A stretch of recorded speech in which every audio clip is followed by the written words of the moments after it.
In a role-playing game, the character named Ako asks Rusian to marry her.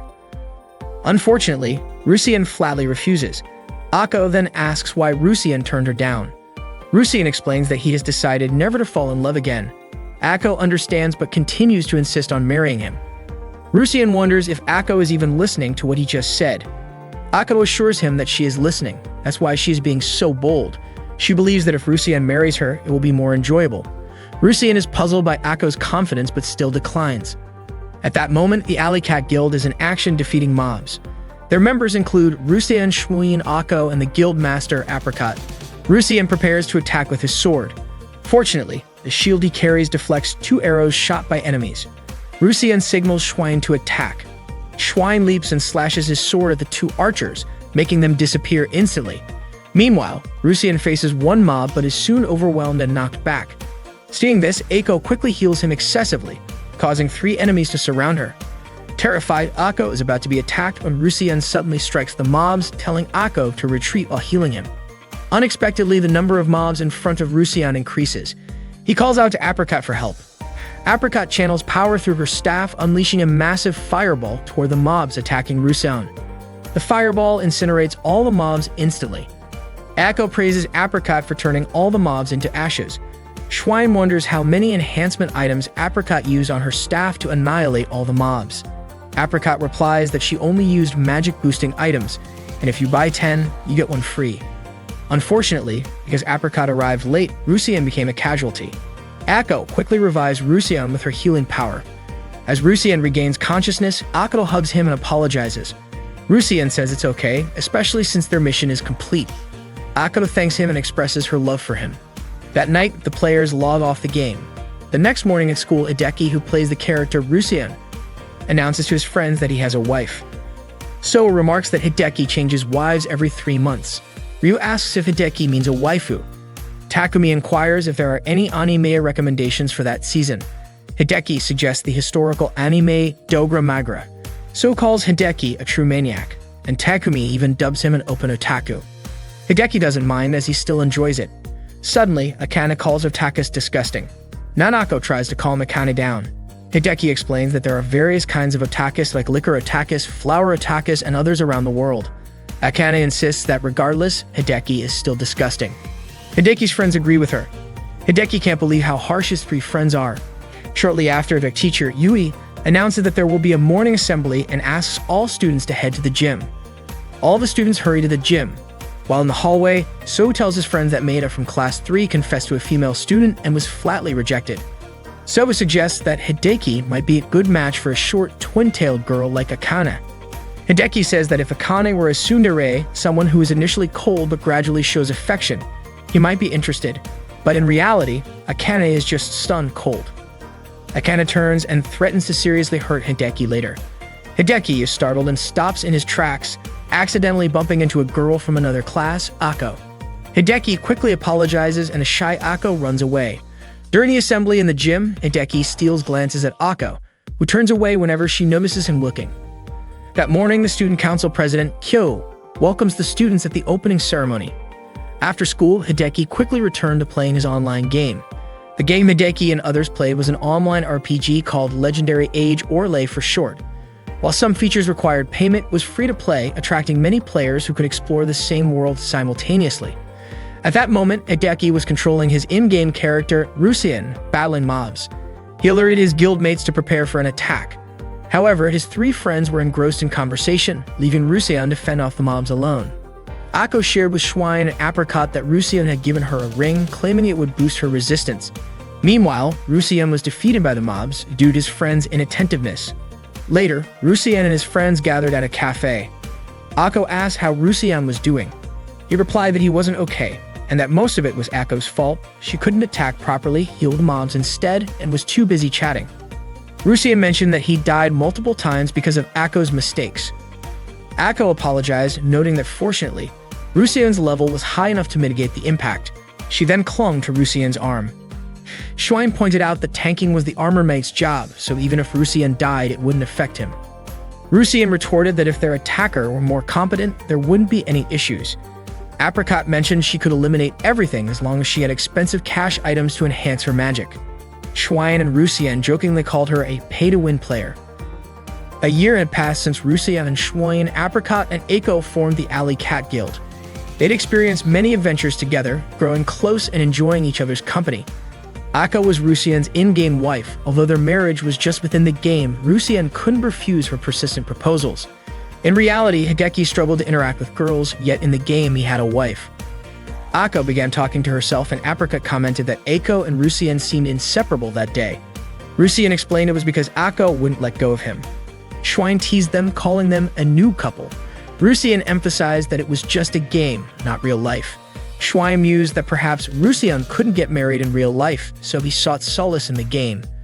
Rusien was offended by Schwein's remark. Aiko interjected, suggesting that Schwein should just die, stating that normies should perish, and that associating with them brought bad luck. She believed such people were a blight on the world. Schwein clarified that he wasn't implying that and wasn't interested in romance. Rusien gently reminded Aiko not to project her disdain for normies onto their friends. Suddenly, Aiko lamented that Rusien had rejected her feelings repeatedly, causing her stress and shortening her lifespan.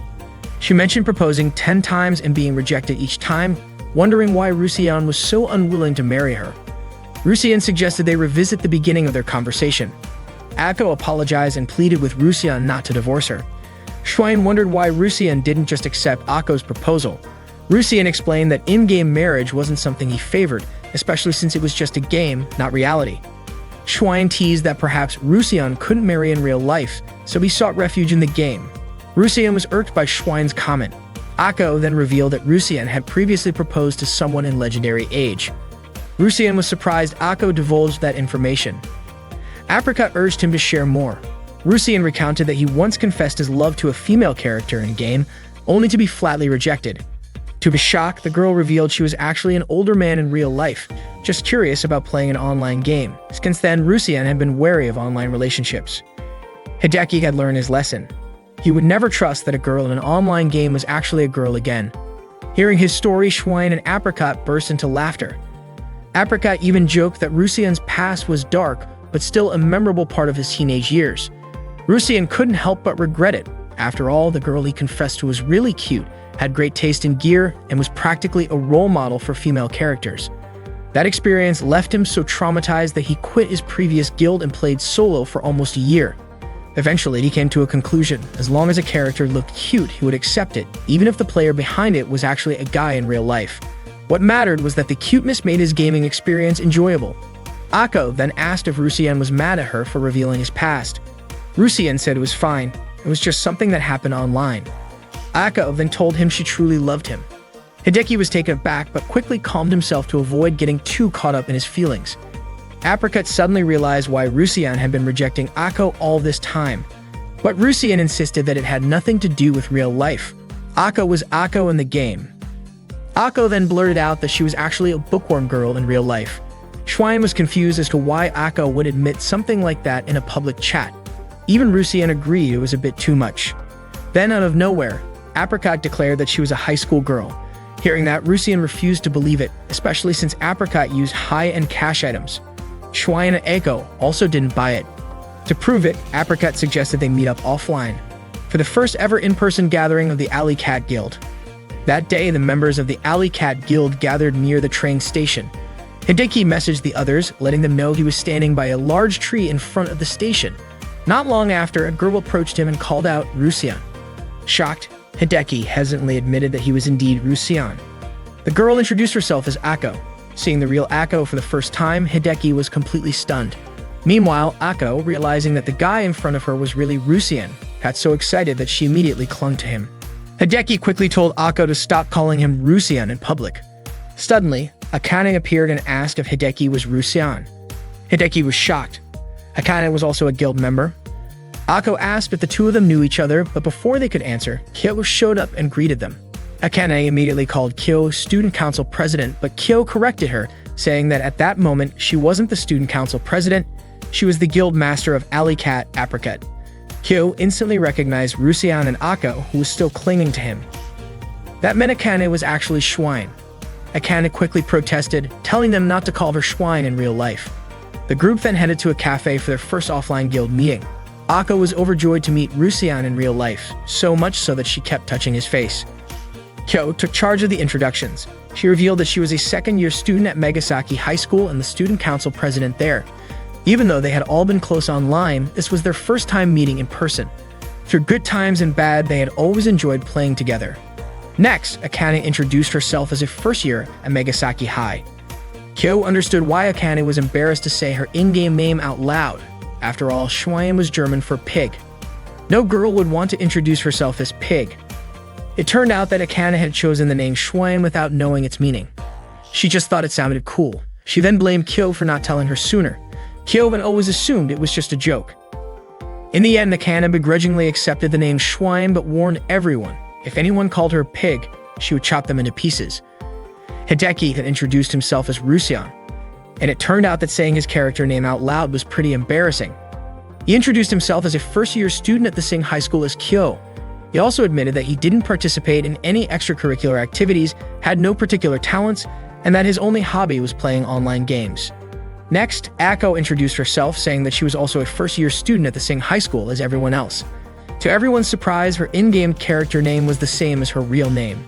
Akane and Hideki were both shocked that someone would actually use their real name for a game character. Ako admitted that she didn't join any extracurricular activities and didn't have any friends at school. In fact, she even mentioned that sometimes when she went to school, she became the center of attention.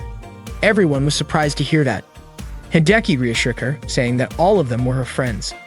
Ako was grateful and said she was really happy to have friends she could talk to.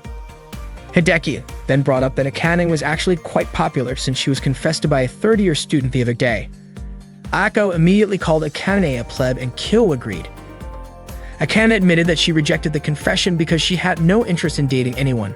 Hideki then asked if Maeda, the guy who was popular among the girls, wasn't her type. Akane reasoned that if she had a boyfriend, she would have less time to play online games. Akane then turned the question around and asked Hideki if he would reject someone if they confessed to him. Kyo and Ako immediately responded that of course he would. Hideki said that they were all way too honest. Ako then shared her idea on how to solve this issue. She suggested that Akane could just get married in the game just like Ako and Rusian did, so she wouldn't lose any gaming time and could still be with the person she loved. Akane found the idea disgusting. Meanwhile, Hideki still couldn't fully grasp the fact that the cute girl standing in front of him was actually his in-game wife. That day, the members of the Alley Cat Guild gathered offline for the first time at a cafe. After introducing themselves, they continued chatting casually. They all just found out that their guild master was actually the student council president at their school. Akane mentioned that Kyo was actually the daughter of their school principal. Kyo then revealed that her father was also the owner of the school. Hideki commented that Kyo must be rich, but Kyo disagreed, saying that her family only owned the school and a few companies. Akane understood why Kyo spent so much money buying in-game items. Her family was wealthy. However, Kyo clarified that the money she used to buy items was her own. She did initially ask her parents for capital, but she had already paid them back in full. Suddenly, Ako blurted out that people with such bright futures should just die. Hideki quickly snapped her out of it and Ako apologized, saying she got carried away. Kyo explained that her household had very strict rules, and her parents even decided who was suitable to be her friend. However, she worked hard to convince them to let her play online games, and thanks to that, she was able to meet everyone in the guild. Kyo admitted that she had no friends in the real world. Hearing this, Ako immediately cheered her up, saying they should fight together to take down all the so-called normal people. They both felt like kindred spirits. Seeing their growing bond made Akane feel a pang in her chest. Even Hideki had never wished for such a close friendship handshake. They then continued their conversation about online games. Akane believed that the most important factor in online battles was having a strong weapon, and that spending money to upgrade armor was inefficient. However, Hideki argued that armor was actually more crucial since choosing armor was much more complicated than picking a weapon. Akane stood by her opinion, saying it was better to level up their strength and grind at slightly higher level locations, but Hideki thought that would be too painful. The two kept debating until Kyo stepped in and suggested a better method than either of theirs. But instead of listening, Akane and Hideki told their rich player guildmate to stay out of it. Ako said that if she were to spend money, she would rather buy clothes so she could just let everything go and allow herself to be defeated. Of course, Hideki and Ako didn't agree with her at all. Kyo pointed out that since Ako was their healer, she also agreed that improving defense was important. Unfortunately, Rusian always ended up dead before Ako could heal him. Hideki argued that since Rusian was their main tank, he could take care of himself. He even joked that their healer was unreliable, which is why armor was important. Akane and Kyo had no counter-argument, so the discussion ended there. After leaving the cafe, Hideki apologized for initially assuming that everyone in the guild was male. Kyo was surprised, pointing out that she had mentioned it in the game, but Hideki hadn't believed her. Akane even remarked that Hideki's face instantly darkened when he saw them in person. Hideki had always thought that the game and real life were separate, but he realized that he genuinely enjoyed meeting everyone. He also came to understand that his in-game friends were actually impressive in real life as well.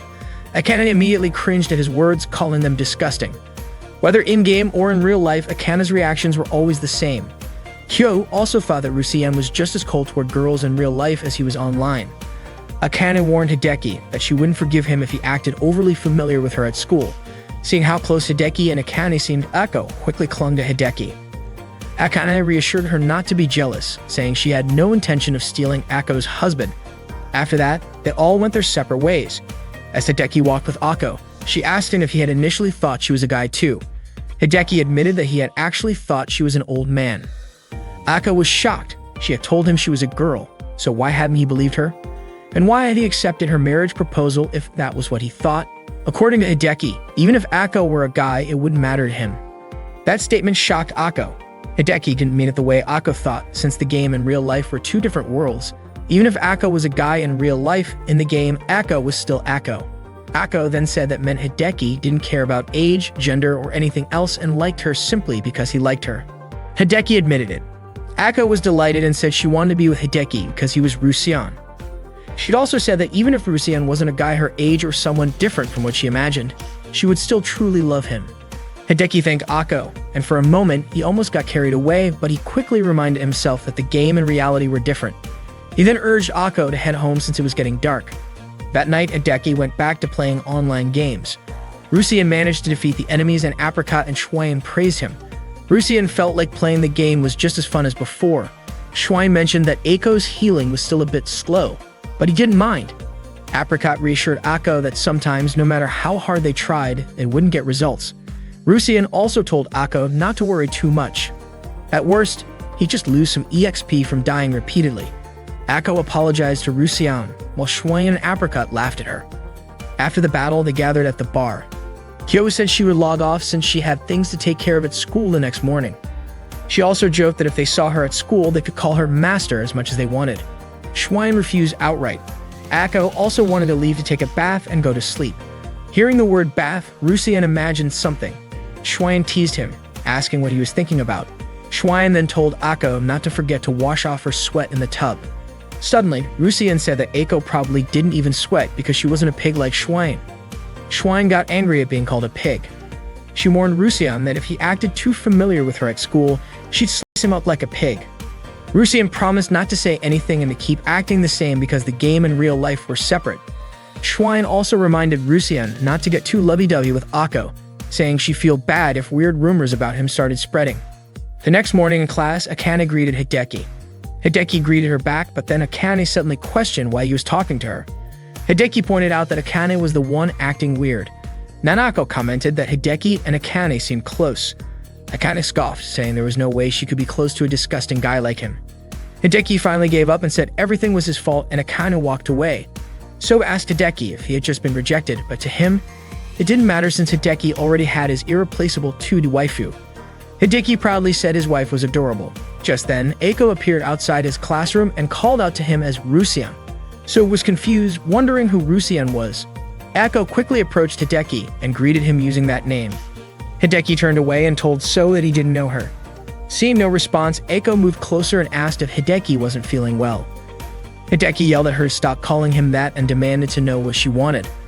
Ako instead mentioned that last night they had stayed together until late, shocking the entire class. Hideki quickly tried to explain that it wasn't what they were thinking. So asked what exactly Hideki and Ako's relationship was. Hideki pleaded with Ako not to answer that question, but Ako declared that Rusian, Hideki, was her beloved husband. Akane approached them, saying she had no idea about this Rusian thing, but told them to take their otaku talk outside. Hideki led Ako out, but Ako happily thanked Akane, calling her Schwein. She then excitedly pointed out that Shuan and Rusian were in the same class. Akane said she had no idea what Eiko was talking about and dragged her outside. Akane assumed Akane was mad because she hadn't used her full name, so she called her Shuin again. Akane screamed in frustration and Hideki tried to calm her down but accidentally also called her Shuin. Then Akane approached them and asked if the three of them knew each other. Akane immediately denied it, then quickly pulled Akane out of the classroom and told her to stop calling her Shuin. Once they were outside, Akane asked if she had done something wrong. Hideki explained that it was because she called Akane Shuin, and that she didn't seem to realize that it wasn't appropriate. Hideki clarified that Rusian and Shuin were their in-game names and told Akane to be more aware of the time and place. Akane responded by saying that her only friends were Rusian and Shuin. Hideki reiterated that the game world and the real world were different. Akane then questioned whether she and Shuin weren't friends just because they always played and chatted together. Akane didn't mean it that way, but her response made Akane sad. Akane suddenly realized that she and Rusian were nothing more than strangers who had no real connection at all, even though she loved him and had even married him. Overwhelmed by the realization, Eiko started crying. Akane and Hideki discussed how to handle the situation, and Hideki suggested just going along with it for now. Akane laughed and reassured Akane that she was an important member of their guild and also their friend. Akane, still crying, insisted that it was all a lie. However, Hideki told her that she was still Akane, and in the game, she was his beloved wife. Akane clarified that what they meant was that they just didn't want to use their in-game names in real life, especially at school, where Akane was known as someone who didn't play games. Akane then asked how she should address them. Akane told Akane to call her Akane, just like everyone else. Akane hesitated and asked if they were still friends, to which Akane reassured her that they were. Hideki then told Akane to call them Hideki. At first, Hideki addressed Akane by her last name, but Eiko requested that he call her by her first name instead. She added that if he refused, she would just keep calling him Rusian. Left with no choice, Hideki agreed. Hearing this, Eiko immediately hugged him, saying that this was exactly why she loved him so much. Akane then asked if she was allowed to talk to them at school. Akane said it was fine as long as it wasn't about online games. But Eiko refused, saying she had nothing else to talk about besides games. Akane suggested that she could talk about anything she wanted while they were playing.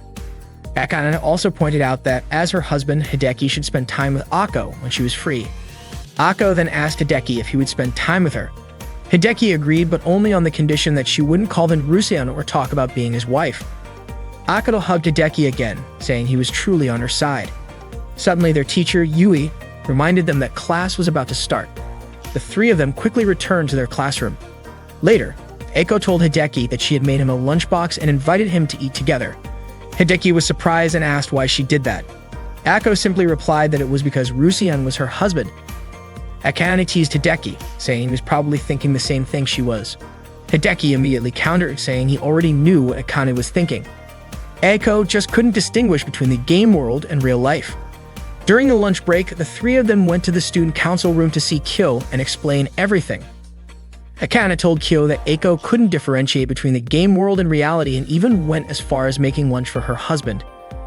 Kyo commented that making lunch for one's husband was normal if they had been together for a long time, fallen in love, and eventually gotten married.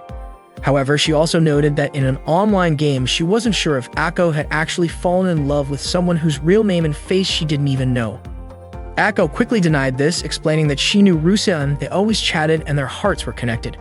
To her, it was a pure kind of love, more genuine than what ordinary people had. Kyo admitted that Akane had a point and noted that Akane truly loved Hideki for who he was. However, Hideki argued that everything happened inside a game, where appearances and stats were different, and where he was always paying attention to Akane. Of course, that would make Akane think about him more. Akane strongly disagreed, pointing out that sometimes she played without Rusian, but whenever that happened, everyone else would leave her behind. Rusian, on the other hand, was always by her side, no matter how many mistakes she made. Forgetting things and doing things, that's exactly why Akane loves Rusian so much. Akane sarcastically wished them a happy life together and was ready to leave. Hideki tried to stop her, but Akane just called him a maniac. Not willing to take that insult, Hideki started arguing with her. Curious, Eiko asked Kyo what a maniac was, and Kyo explained that it referred to a game-obsessed guy who was desperate to find a girl. Suddenly, Hideki proposed an idea they needed to change the way Akane thought. They had to help her understand that the game world and the real world were two separate things. Akane asked how they were supposed to do that, and Hideki explained that they needed to show her that Rusian in the game and Hideki in real life were two completely different entities. Kyo then suggested that Eiko should join an extracurricular club focused on modern communication through online gaming. She invited them all to visit the club room, where she would be the club president. The club members would be Hideki, Akane, and Ako, and their activities would mainly involve playing online games after school and meeting up during their free time. Akane and Hideki found the idea strange, but Eiko was completely amazed by Kyo's initiative. Akane wasn't interested and decided to go home, saying that to her, online gaming was just a hobby. Kyo challenged her by asking if she wasn't rejecting relationships because it would cut into her gaming time. She then pointed out that if Akane simply added 2 extra hours to her gaming time, she could increase her progress significantly. Akane insisted she wanted to live a normal student life at school. However, Kyo warned her that if she fell behind in level, Schwein wouldn't be able to play with them anymore. Intrigued, Hideki was drawn in by the high-performance gaming PCs designed specifically for online games. They kept pressuring Akane until she finally agreed to join, on the condition that she could use the computers however she wanted. Kyo then orchestrated all of this as a way to highlight the differences between the game world and real life. By playing the game while being physically together in the same room, the contrast between reality and the game would become more apparent. Ako, however, was skeptical and said she didn't think it would change anything. But Hideki argued that she was being too naive and this experience would break the illusion she had built around herself. In response, Ako declared that she would prove her love for Rusian was the purest love of all. That night, Hideki logged into the game again. Rusian was looking for the others, who still hadn't joined the party yet. Suddenly, he ran into a familiar face, the cat-eared girl character who had once rejected his confession of love.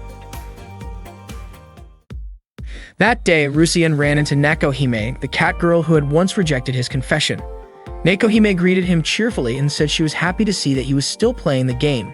She had been worried that he might have quit. Rusian realized once again how cute Nekohime appeared, despite knowing that in reality, he was actually a guy. Rusian admitted that the incident back then had been a valuable lesson for him. It made him firmly decide never to mix up the game world with real life because the two were completely different. Nekohime laughed at his words. Rusian then asked if she hadn't logged in for a long time. It turned out that Nekohime had been busy with work, and just that day, some friends had been talking about the game in real life, which made her decide to log in again. She was really happy to meet Rusian once more. The next morning at school, Eiko suddenly showed up in Hideki's classroom. Surprised, Hideki asked her what she was doing there. Ako simply replied that she had come to greet her master. Hideki immediately reminded her that such things were only acceptable in the game world and didn't apply to real life. He firmly asked her to stop. He pointed out that calling him master sounded more like a servant addressing a lord rather than something between a married couple. Ako then tried calling him darling instead, but Hideki still ignored her. He told her that kind of thing was still inappropriate since Ako had not yet earned the right to say it. Their conversation quickly became the center of attention in Hideki's class. Nanako turned to Akane and asked if Hideki and Ako knew each other in the game, but Akane pretended not to know anything about it. Not long after, Ms. Yui, the teacher, entered the classroom and greeted the students. Ako then excused herself and left. Ms. Yui asked Hideki to step outside for a talk. She asked if he often met up with Ako. Hideki quickly explained that it wasn't like that. Ms. Yui then told him to be kind to Ako, as it seemed like she didn't have many friends and had been skipping school quite often lately. Just then, Kyo appeared and greeted them. She asked Ms. Yui about her response to the request to become the advisor for the online gaming club. Ms. Yui explained that she was already representing the literature club, but Kyo insisted that she should do it under her name instead. After school, Hideki and his friends gathered in the online gaming club room. Ako was typing out her messages while saying them out loud, which made Hideki ask her to stop doing that. Akane was excited and suggested they all go on an adventure in the Bloom volcano. Kyo encouraged everyone to get ready.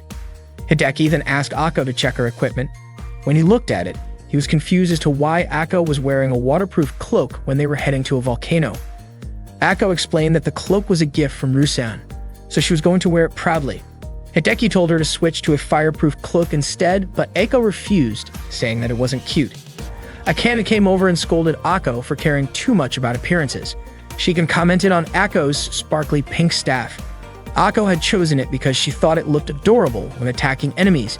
It even made star effects appear. After checking her equipment, Ako finally realized that her gear was way too weak. Akane pointed out that she was treating this like a game rather than taking it seriously. Hideki offered to lend Ako his staff of virtue, but she revealed that she already had one. Hideki insisted that she should use it. Meanwhile, Kyo was simply laughing at their funny conversation. Soon, their game characters arrived at the volcano. Akko sulked, complaining that her new cloak wasn't cute at all. Just then, a monster appeared. Apricot stepped forward and proudly showed off her new Meibo's staff, which could unleash powerful flames. Akane quickly grabbed Kyo's hand, stopping her from using a premium skill. Apparently, almost all of Apricot's items were premium. Hideki also told Kyo not to use cash items in front of them. Kyo was annoyed by their restrictions, reminding them that she was both the student council president and their guild master. Schwein eagerly showed off her sword, clearly full of energy that day. More monsters suddenly swarmed toward them. Apricot reluctantly agreed not to use her premium skills but decided to strengthen her staff using her cash items. She unleashed her perfect blizzard ability, but the snowfall effect from her staff barely had any impact on the monsters. Suddenly, one of the monsters jumped behind Apricot and attacked her. Rusien and Schwein immediately rushed in to fight it off. Apricot regretted holding back. If she had just used her premium skills, she could have defeated all the monsters easily. Rusien then called out to Akko, telling her to revive Apricot. However, Akko hesitated. She was struggling because the game settings were different from what she was used to. Finally, Hideki approached Akko's seat and showed her where the revive and heal skills were. Akko commented on how skilled Hideki was at playing the game. Akane felt that the day had been even more exhausting than regular level grinding. Kyo pointed out that the second run was much better and that their efficiency had improved, but Akane argued that it was only because Hideki was essentially controlling Akko. Akko praised Hideki for a job well done and said that she felt more useful to everyone that day. As Hideki and Akko walked home together, Akko mentioned that from now on, she wouldn't skip school anymore. She was happy because Hideki, or rather Rusien, was always there to support her. No matter what happened, as long as they were together, it wouldn't be a problem. Hideki quickly clarified that he had never agreed to that. Akko then wondered aloud if Hideki would prefer them to be a jobless married couple. Hideki sighed and said that if he had to choose, he would go with that option. Akko teased him, telling him to say it over and over again. Hideki just smiled and admitted that he was starting to get used to being called Rusien. Hideki then suggested stopping by the supermarket to grab some cold drinks. As they drank together, Akko remarked that it still felt like they were inside legendary age. Hideki called it a fantasy world.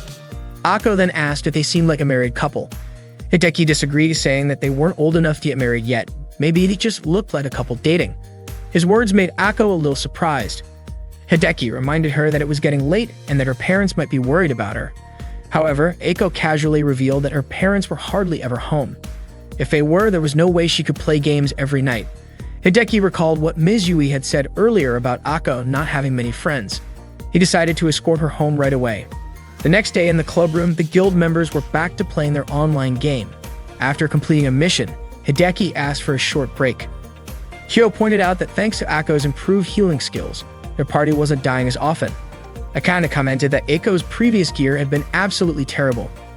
Akane went to the restroom for a bit, and when she returned, they resumed playing. Suddenly, Schwein was shocked to see her character dressed in a bear costume. Akko found it adorable. Rusien called out for Schwein to hurry up and fight the monsters. Schwein's weapon was shaped like a green onion, but its power was unmatched. Apricot had maxed out its strength, much to Schwein's confusion. Schwein wondered why Apricot loved wasting money on such weird things. That day's mission was successfully completed. Akko praised Hideki for his efforts, but Hideki told her that she had done a good job as well. Akko was delighted to receive his praise. Akane, however, was skeptical, wondering if this whole club had any real meaning. She reminded them that the original purpose of the club was to help Akko separate the game world from reality, but instead, it seemed to be doing the opposite. Akko insisted that it didn't matter as long as they were having fun. Kyo, on the other hand, saw the situation as a bit dangerous. She pointed out that the club was on the verge of being disbanded because they still didn't have a faculty advisor. Without an advisor, the club wasn't officially recognized and it might get shut down soon. Kyo wanted to achieve their goal before that happened. Later that night, Hideki logged into the game again. Rusien sought out Nekohime for advice and shared his concerns about Akko's inability to distinguish between the game world and reality. Nekohime understood the situation, saying she had heard similar stories before. She warned that Akko was in a dangerous state. One wrong step and she could fall into complete delusion. Nekohime reassured Rusien, telling him that she knew he was a good person. She encouraged him to believe in himself. The next day in the club room, Hideki asked Akko to sit in front of him. He firmly explained that he was not Rusien, he was Hideki. He also reminded her that their club would soon be shut down, and he wanted to tell her one last time that the game world and the real world were two separate things. While they were married in the game, at school they were just friends. He asked Akko to treat him like any other friend. He also warned her that if she ever met someone in the game who she didn't know in real life, she should never let her guard down. Akko asked Hideki if someone had said something to him earlier. She was convinced that Hideki or Rusean must have met someone who told him something, and she even suspected that person was a girl. Hideki denied it, but Akko remained confident that her guess was right. Akko said that a wife could tell when her husband was lying just by looking into his eyes. Hideki reassured her that he wasn't lying, but Akko insisted on knowing the person's name because she wanted to thank them for helping her husband. Out of everything Akko had said, that statement was the scariest to Hideki. Akko declared that if Hideki were defeated, her rage would burn like fire. Hideki thought Akko was acting strange. Rusean then went to meet Nekohime again and told her what had happened with Akko. Nekohime laughed and said that Rusean was easy to read. As Nekohime was about to leave, Akko suddenly appeared behind Rusean and said that she had seen the woman. Akko asked if Rusean liked the cat-eared woman and if that was his type. Rusean told her not to imitate her because she was just an acquaintance, and he also revealed that she was the one he had once proposed to. Akko was shocked and called it an insult, saying that the woman had broken Rusean's innocent heart. She even wanted to teach her a lesson, but Rusean stopped her. He refused to let Akko bother Nekohime. Akko understood and quickly left because she had something important to take care of that day. The next morning, Ms. Yui informed Hideki that Akko had skipped school again. That day, Hideki discussed Akko's absence with Kyo and Akane. Kyo mentioned that Akko had still been playing the game the night before. Hideki was surprised to see that Akko was online and had joined them in-game. Rusean asked why she wasn't at school, and Akko replied that she had an important matter to attend to. Rusean pressed her for details, and Akko revealed that she had planned an offline meeting with someone she knew in the LA game. Apricot asked if that person knew them as well, but Akko said it seemed unlikely. The person she was meeting was a guy. Everyone was shocked that Akko was meeting an unfamiliar man. Rusean immediately tried to stop her, saying it was dangerous, and Schwein reminded her that she was already married. Akko acknowledged that Rusean was her husband, but only in the game. She argued that the game world and real life were separate. Akko then asked Rusean what the difference was between the game world and reality. Schwein thought Akko wasn't acting like herself. Akko bid farewell, and Rusean reluctantly let her go. Akane was confused as to why Hideki allowed Akko to meet a stranger. Hideki reasoned that it was good for Akko to understand the difference between the game and reality, believing that everything would turn out fine. That afternoon, Hideki grew frustrated as he recalled Akko's question about the difference between the game world and reality.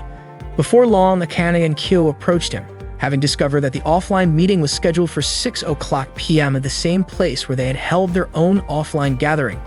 They urged Hideki to stop the meeting, but Hideki felt he had no right to interfere. Akane reminded him that Akko was his wife, but Hideki argued that it was only in the game and in real life they were just friends. Akane was furious, calling him weak and pathetic. She couldn't believe that Hideki was such a worthless man. She then asked if Hideki liked Akko and told him that if he did, he had to go and stop her. Akane pressed further, asking if Hideki would really let Akko be in danger.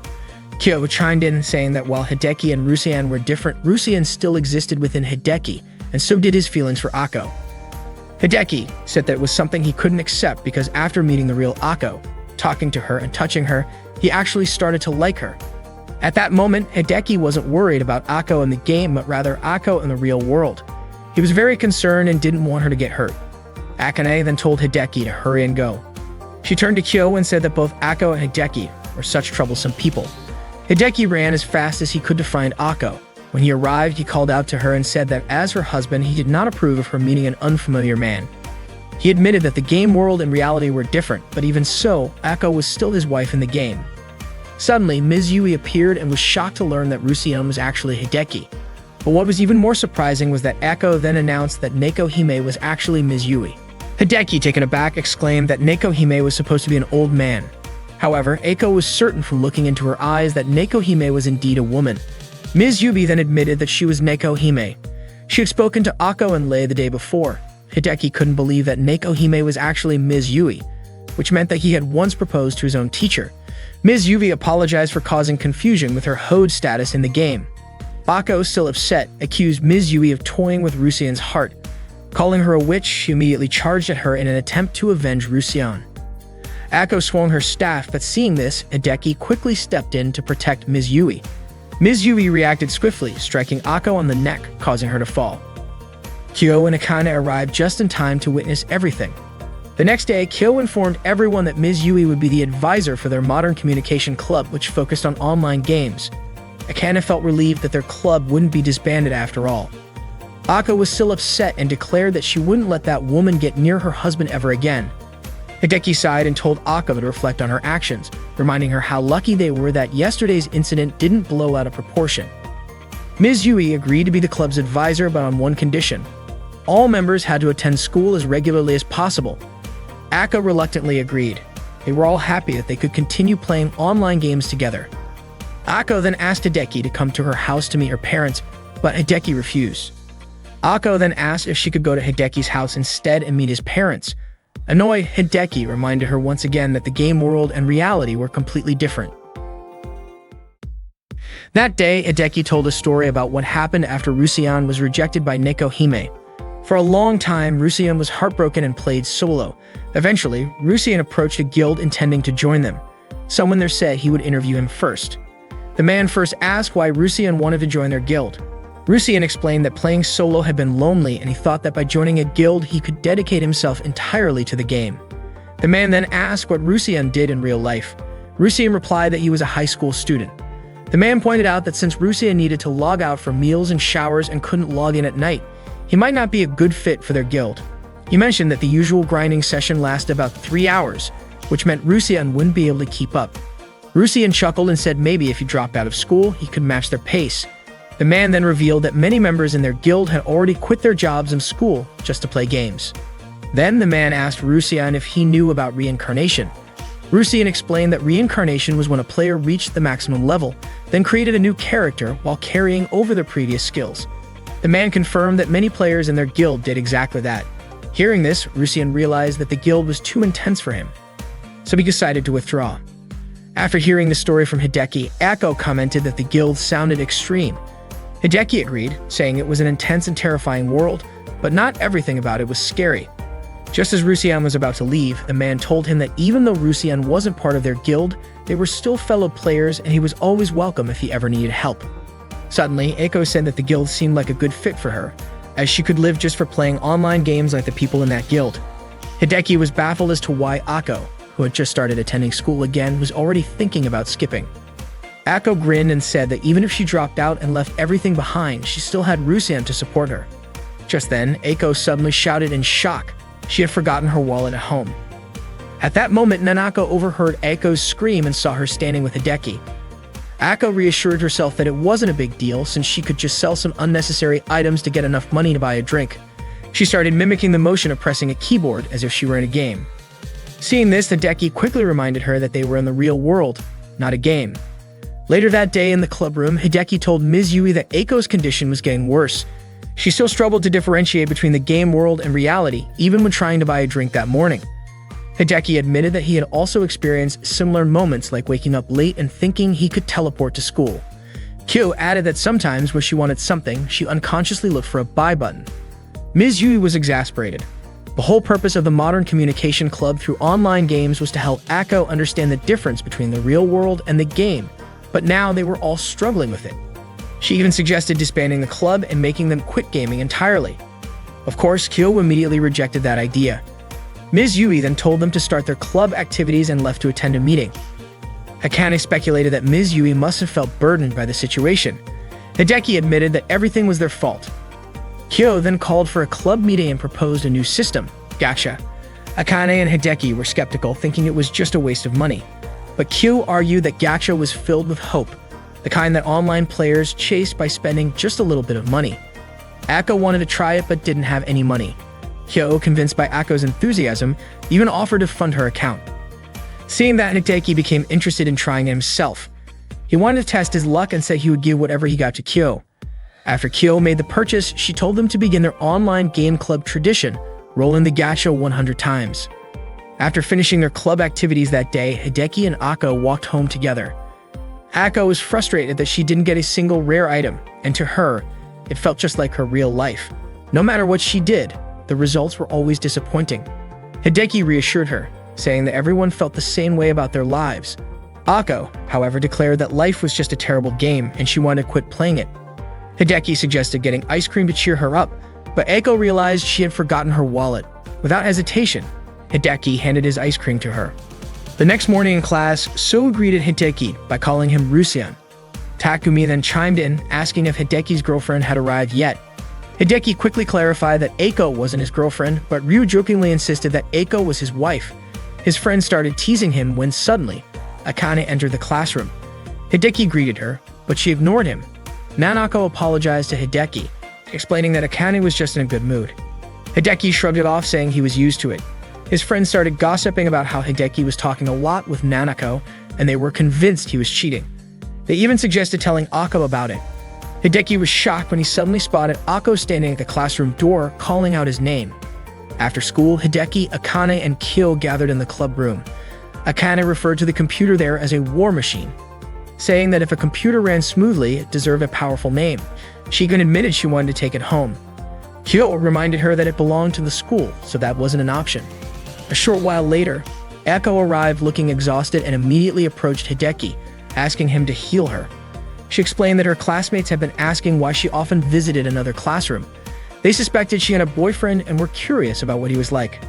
Ako felt like they were just teasing her, but Akane pointed out that in a group of girls, having a boyfriend was like having a character role. If Ako played alone, socializing would become easier. She even suggested Ako should proudly say that her boyfriend was amazing. Ako insisted she wasn't trying to hide her relationship with Hideki. On the contrary, she wanted everyone to know. However, she didn't appreciate the way her classmates spoke to her as someone who preferred to be alone. She felt like she had built walls around herself, yet they kept pushing against them, and she didn't know how to respond. Kyo, being blunt, said there was no point asking her for advice since no one in her class even dared to approach or talk to her. Suddenly, there was a knock at the club room door. Akane was shocked to see Nanako walk in looking for her. Nanako mentioned that she had noticed Akane acting suspiciously before entering the room, which made her curious about what was going on. She asked if it was a computer club. Kyo explained that it was actually the Modern Communication Through Online Gaming Club, basically an online gaming club. Akane was annoyed that Kyo had revealed that information. Kyo, on the other hand, found it amusing how flustered Akane was and even called her Schwein. Nanako was confused by the nickname. Akane demanded that Kyo stop calling her that in front of other people. Nanako noticed that the computer monitors displayed legendary age, and she asked if everyone in the room played online games.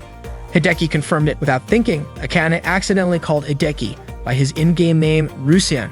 Nanako was surprised and asked if that was a special nickname club members used for each other. Panicking, Akane quickly clarified that she wasn't actually part of the club, she was just an observer, making sure that normal people like Nanako didn't get caught up in weird places like that. She then hurriedly tried to push Nanako out of the room. Feeling defeated, Akane muttered that her high school life was over. Meanwhile, Ako and Rusian had already started playing their game. They were waiting for Schwein and Apricot to log in. Rusian assumed that Kyo and Schwein would be joining them that day, considering how exhausted Akane had been after the earlier events. Rusian commented that just sitting around waiting was getting boring. Ako then suggested they go somewhere together. They jumped from the sky and dove deep into the ocean, admiring the underwater scenery. But before they knew it, they got sucked into the mouth of a giant whale. Before long, they resurfaced. Rusian was thrilled to have ridden an airship, seen an underwater temple, and experienced being blasted out by a whale. After that, they visited the city of August. It had been a long time since they last saw so many new players around. Ako compared it to a honeymoon, but Rusian asked her to call it a date instead. Ako felt excited and asked if it was really a date, to which Rusian replied that it was just a figure of speech. Ako was happy to be walking together like this. It reminded her of the first time they met. Back then, it was a fated encounter when Ako was being attacked by monsters, and Rusian defeated them like a prince. Rusian told her to stop making things up. At that time, Ako was waving frantically like a struggling new player, and Rusian had simply asked if she was okay. Then Ako asked how to log out of the game, and Rusian had explained how to do it. The next day, Ako started following him everywhere, and that was how things actually happened. Ako called that love. Rusian told her not to confuse stalking with love. Ako then asked if her husband was doubting his wife's love. Rusian said Ako's love was so intense it made him feel suffocated. The two of them went to an inn. As they entered the hallway, they saw two people in a room staring at each other on a bed. Akko asked Rusian why they were looking at each other like that, but Rusian couldn't answer. Akko pointed out that since she and Rusian were a married couple in the game, it was totally fine for them to do what couples normally do in the game. In other words, they could have romantic chats. Rusian hoped Akko wouldn't suggest things like that, but Akko insisted that they should be able to express their feelings to each other. Akko then gave an example of a romantic chat, Rusian slowly touching her with his fingers, causing the muscles in her back to melt from the sensation. Rusian immediately told her to stop because if she said things like that, he would start imagining it and it would get stuck in his head. They quickly left the inn. Akko apologized to Rusian, but Rusian said they should never have talked about that in the first place. As they walked, they ran into Nekohime. Nekohime asked what the two of them were doing there, and Akko answered that they were on a date. Moments later, a group of people approached Rusian. A man named Claude drew his sword toward Rusian's face and asked what he had done to make Nekohime uncomfortable. Rusian insisted he hadn't done anything. He then asked Nekohime who these people were. Nekohime explained that they were former members of a guild she used to run. Since it had been a long time since they disbanded, she had contacted them, and they had decided to return. They were the Nekohime Guardians, and they threatened Rusian, saying that if he dared to touch Nekohime, there would be consequences. Rusian assured them he had no intention of bothering her and suggested to Akko that they leave. Nekohime called out to Rusian, saying that her guild members were just joking. As they walked away, Rusian remarked that Nekohime seemed like a princess. Akko said she didn't mean to be a princess, just being Rusian's wife was enough to make her happy. Suddenly, Rusian heard a girl being attacked by monsters. Without hesitation, he drew his sword and took down the monsters. The girl thanked Rusian. Meanwhile, Hideki assumed that the girl wasn't used to chatting or using her starting equipment. He figured she must be a new player. He then saw her name, Stet. The girl greeted Rusian. Akko immediately asked if Rusian knew her. Rusian asked Stet if they had met before, and she nodded. Seeing this, Akko suspected Rusian was cheating. Rusian insisted he wasn't and that he would never doubt his wife's love. Stet then asked what she should do next. Since she was a new player, Rusian couldn't just leave her alone. He asked if she knew the basic controls, but it turned out she wasn't very familiar with them. Rusian explained that Stet was a close-range fighter just like him. The basics included normal attacks, guarding, countering, and using smash attacks. He also told her that she could attack from a distance using firearms. The key to combat, he explained, was to start with normal attacks, then guard when the enemy was about to strike. When faced with a close-range skill, she should use counterattacks.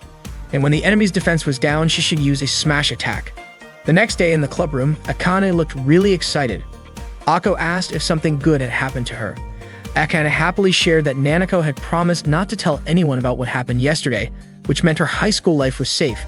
Hideki warned her to be more careful so that no one else would find out. Akane confidently said that she had checked her surroundings 3 times before entering the club room. Just then, Kyo walked in, startling Akane.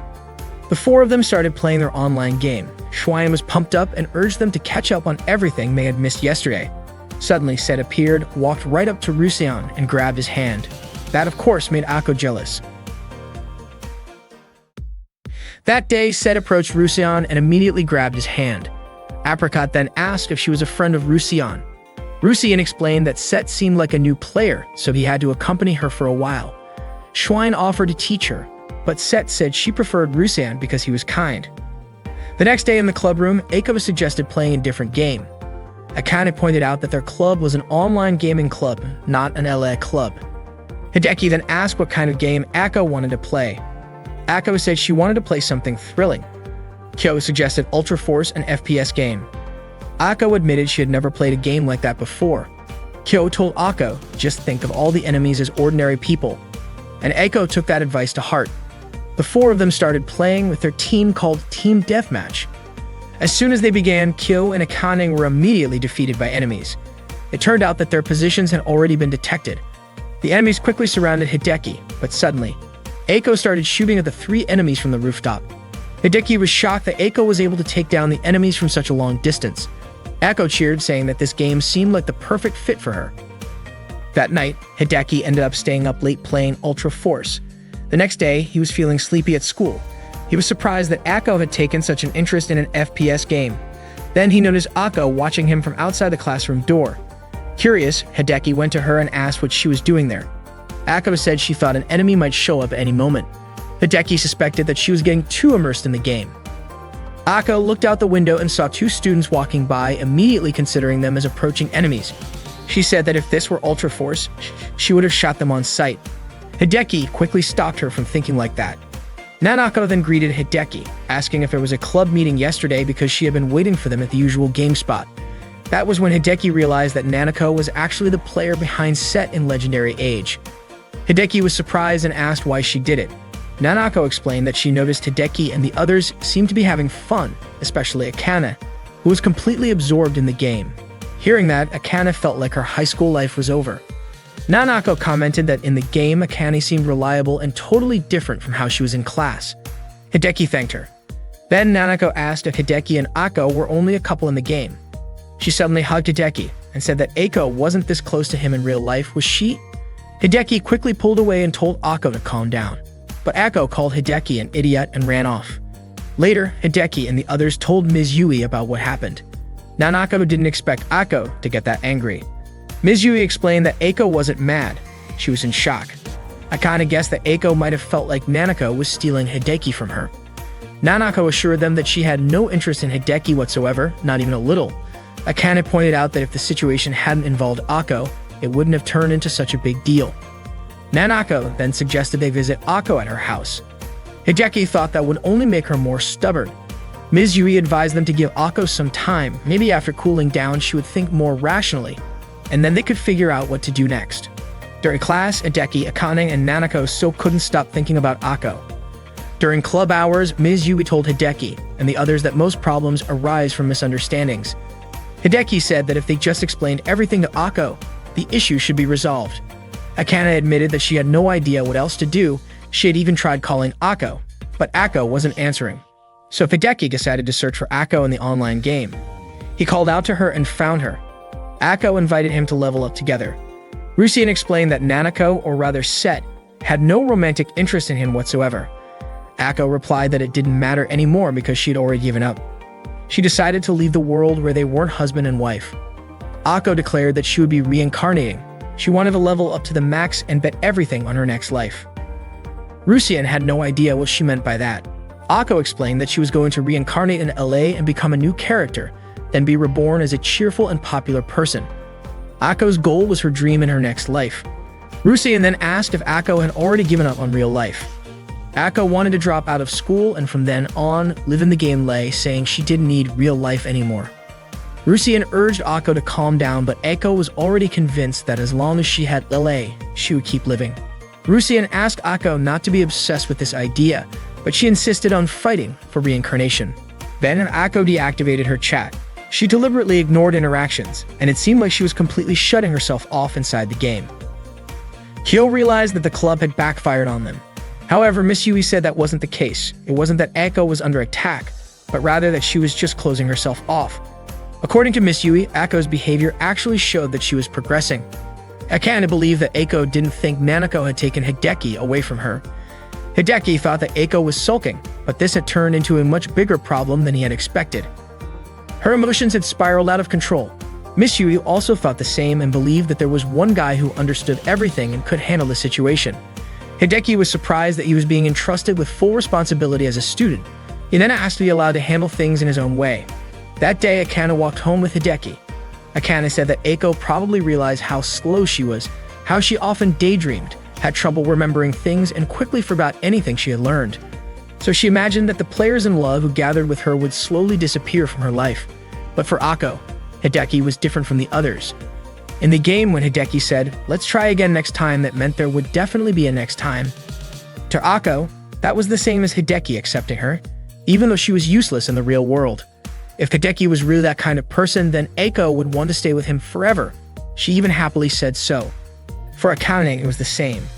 She felt like she could always be with Hideki. Then realizing what she had just said, Akane was startled and quickly clarified that by being together, she meant playing together, club activities, and other things.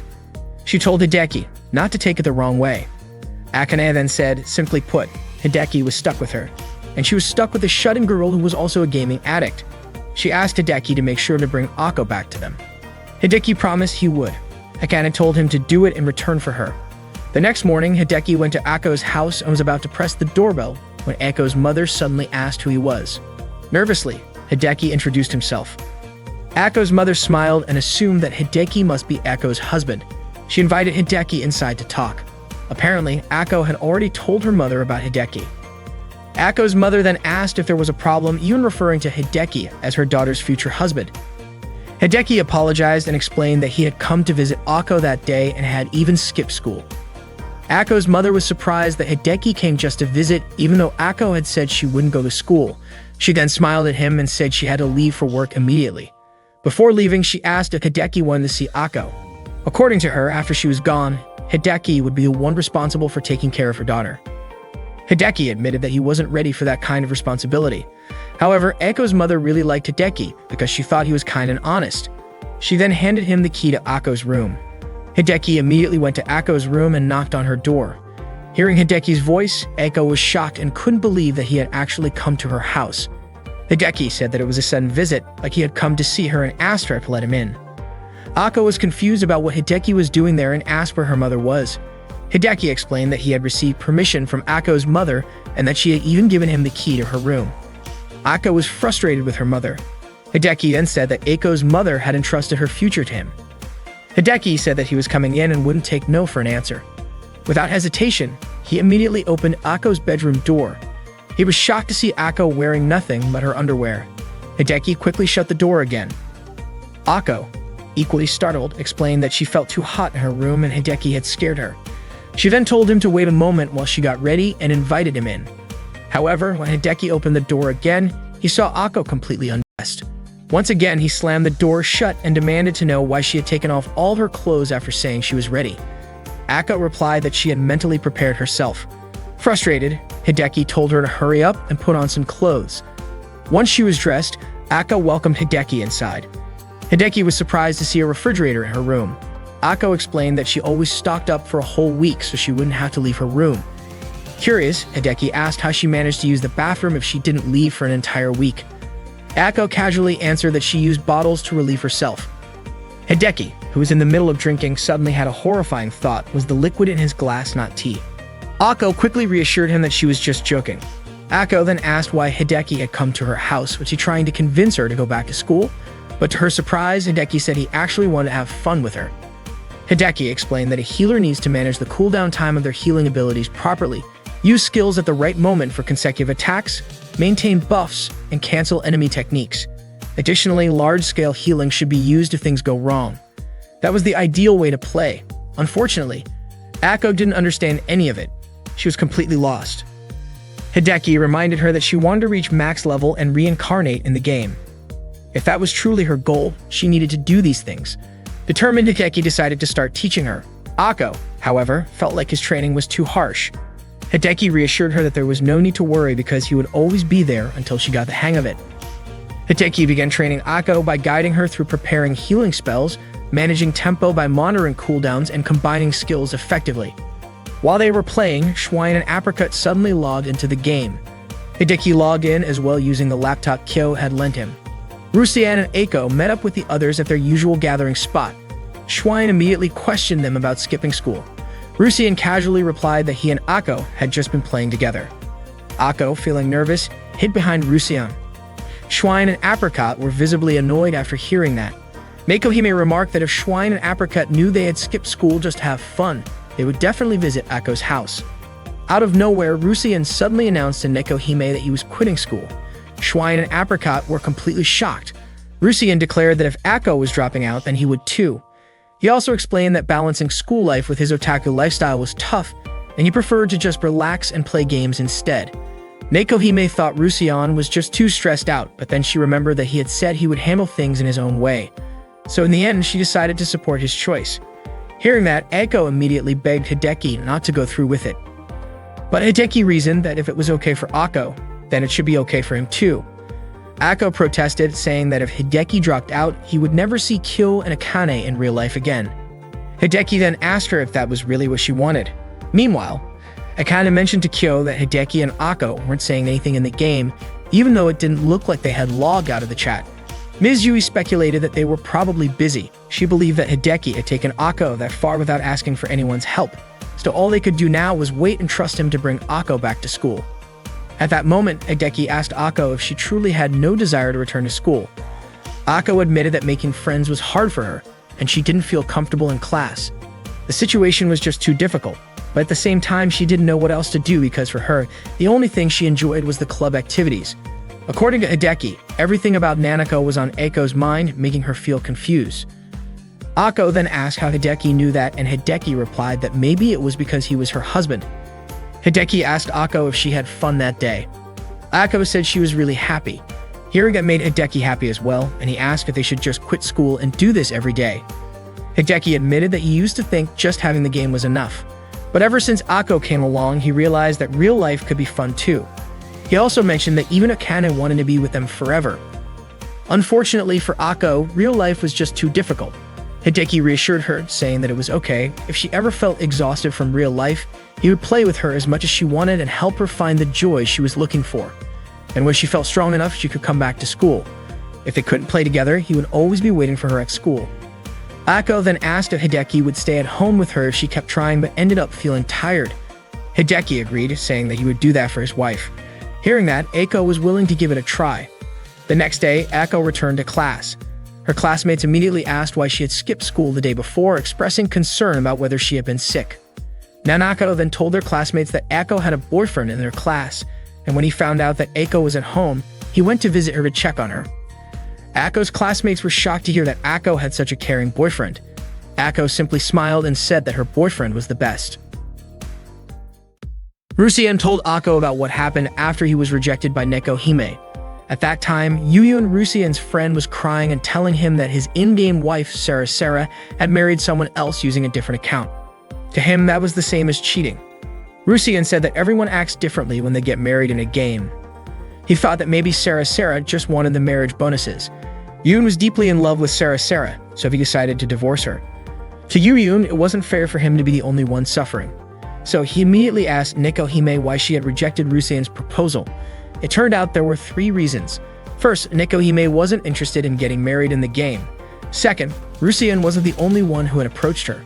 And third, the game didn't allow male characters to marry other male characters. Rusien was confused about why he even wanted to get married in the game in the first place. Yuyun, still fired up, declared that marriage was just nonsense and swore never to get married again. Rusien also said he wouldn't get married either. However, after divorcing both of his in-game wives, Yuyun ended up getting married a 3rd time. That was the story Rusien told Ako. Ako immediately responded by saying that she would never divorce Rusien. Rusien said the real lesson from that experience was learning how people behave in a marriage. Ako then said she loved Rusien very much. Rusien blushed and asked if that feeling was only in the game. Embarrassed, he quickly said he was going to sleep and logged out of the game. That night, Ako's words stayed on Hideki's mind. The next morning, Miss Yu was teaching Hideki's class, and they were taking turns reading aloud. After So finished his part, Miss Yui called on Hideki to continue, but she accidentally called him Rusien instead. The entire class burst into laughter. During the break, 2 of Ako's classmates were asking her opinion about outfit designs from a fashion magazine. But Ako had no idea how to respond. In the end, Nanako stepped in and said both outfits looked good. Hideki walked over to Ako, and she immediately jumped and hugged him, saying it was cruel and terrifying. Later in the clubroom, Ako explained that the models in the magazine looked like they were smugly smiling as if they were powerful high school fashion queens. She couldn't understand how people enjoyed reading those kinds of magazines. Akane told Ako to stop insulting the magazine. Hideki was surprised to find out the magazine belonged to Akane. Akane then explained that this magazine was basically like a Wikipedia for high school girls in real life. Reading it would teach Ako the basics of skincare, makeup, brand names, celebrities she should know about, and everything else she needed to live as a proper high school girl. Ako admitted that if Akane had to spell it out like that, then it must be something important.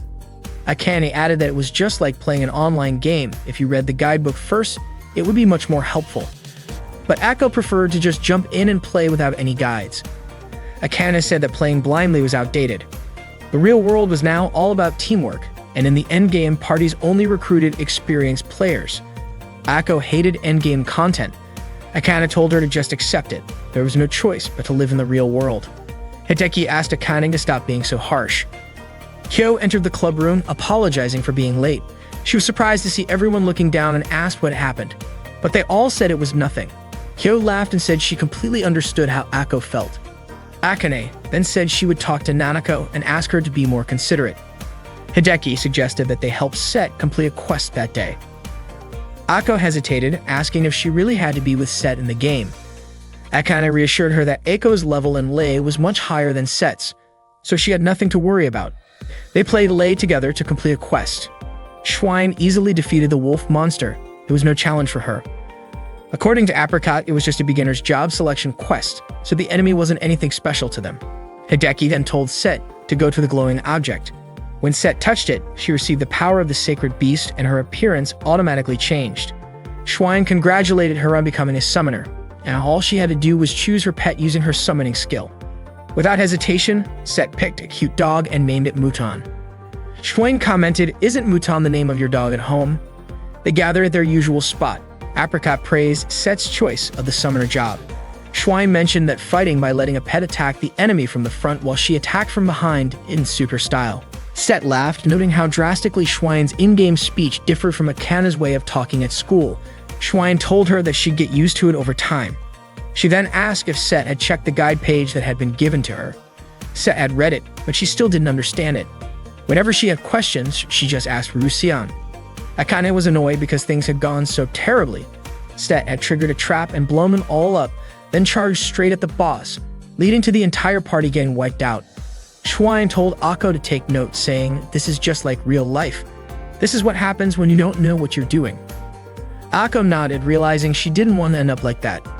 Set then asked why everyone seemed so relaxed when final exams were coming up soon.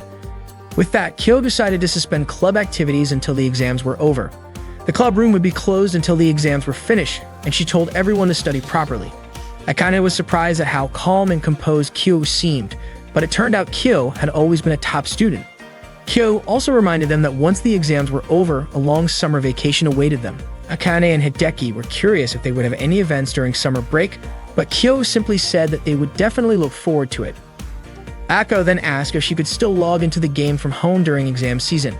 Kyo left that decision up to each person, saying they would need something to help them relax after studying anyway. That afternoon, Hideki and Ako walked home together. Ako mentioned that with club activities suspended, their consecutive lunches would be interrupted, meaning she wouldn't have to go to school anymore. Hideki insisted that she still needed to come since her attendance was already at the limit. It turned out Ako had only been coming to school because of the club. Hideki warned her that if she failed her exams, the club would be disbanded, so she had to try her best. Ako started thinking she was going to school for the club, but the club was created for school. It felt like an endless cycle. Hideki encouraged her to do her best, but Ako jokingly asked him to keep pushing her all the way home. Ako then mentioned that summer was coming soon, but Hideki reminded her that they had final exams first.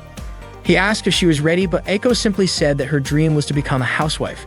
Hideki then asked how her midterm exams had gone and guessed that she had probably failed all of them. Later at home, Hideki worried that if Ako had to take remedial lessons, he wouldn't be able to confess his feelings to her. Suddenly, his younger sister Mizuki asked what he was thinking about. Mizuki asked him to help her study, and that gave Hideki an idea he could teach Ako too. Without hesitation, Hideki left Mizuki behind and rushed out. In the game, Rusian told his friends that he had decided to tutor Ako, thinking it would be an effective method. Ako was then forced to study in the game, with Rusian teaching her some of the material for the finals. At that moment, he was helping her with Japanese, making sure she could write properly using kanji. Ako was getting sick of Japanese class, even the kanji characters in her head were starting to dance around. Next, Schwein was going to teach her math. For Ako, math was a nightmare, so she tried to run away, but Apricot blocked her with an ice wall. Ako felt like the game she was playing was cruel and bizarre. She was being forced to study like crazy inside a game. Schwein told her to stop complaining since they were all there to support her. No matter what, they had to make sure Ako passed. Ako said she didn't care about the first semester. If she failed, she could just take remedial classes during summer break. But that Nekohime informed her that the teachers were busy with entrance exams for new students, so they wouldn't have time to hold remedial classes for first years. Nekohime advised Ako to focus on Japanese if she didn't like math. Hearing Nekohime say that, Ako felt like she was back in remedial class with Ms. Yui. Nekohime reminded her that in the game, she wasn't a teacher, she was Nekohime. Set asked Rusian if Nekohime was really a teacher in real life, but Rusian told her not to ask and just focus on listening to the explanation. Ako admitted that when she saw difficult sentences, her head started spinning. Nekohime emphasized that essays were really important. The next day, the modern Japanese final exam began. The students started working on their test papers and Eiko's face was full of anxiety. After the final exams ended, Hideki and his friends played their online game. Ako looked completely exhausted and restless. Schwein told her to hang in there. Nekohime revealed that she had checked Ako's answer sheet, and surprisingly, Ako had passed. She didn't need remedial classes or extra lessons, all thanks to everyone's efforts. Rusien praised Ako, and she excitedly invited everyone to go leveling up together. But Rusien stopped her, pointing out that she still looked dizzy and needed to log out and get some sleep. Apricot reminded her that just because exams were over, it didn't mean she could start skipping school. Ako left first and went straight to bed. Nekohime also logged out because she had reports to prepare. Apricot and Schwam were about to log out too, but Rusien stopped them, asking for advice. He told them that he wanted to confess his love to Ako and asked what they thought. Seeing that both of them were completely silent, he repeated himself. Apricot admitted that they were just unsure of how to respond since he had brought it up so suddenly. Rusien explained that summer break was coming up and they wouldn't see each other outside of the game, so he wanted to create some special memories of his youth during the summer. Unfortunately, neither Apricot nor Schween gave him any real advice. They just told him they supported him but didn't want to get involved.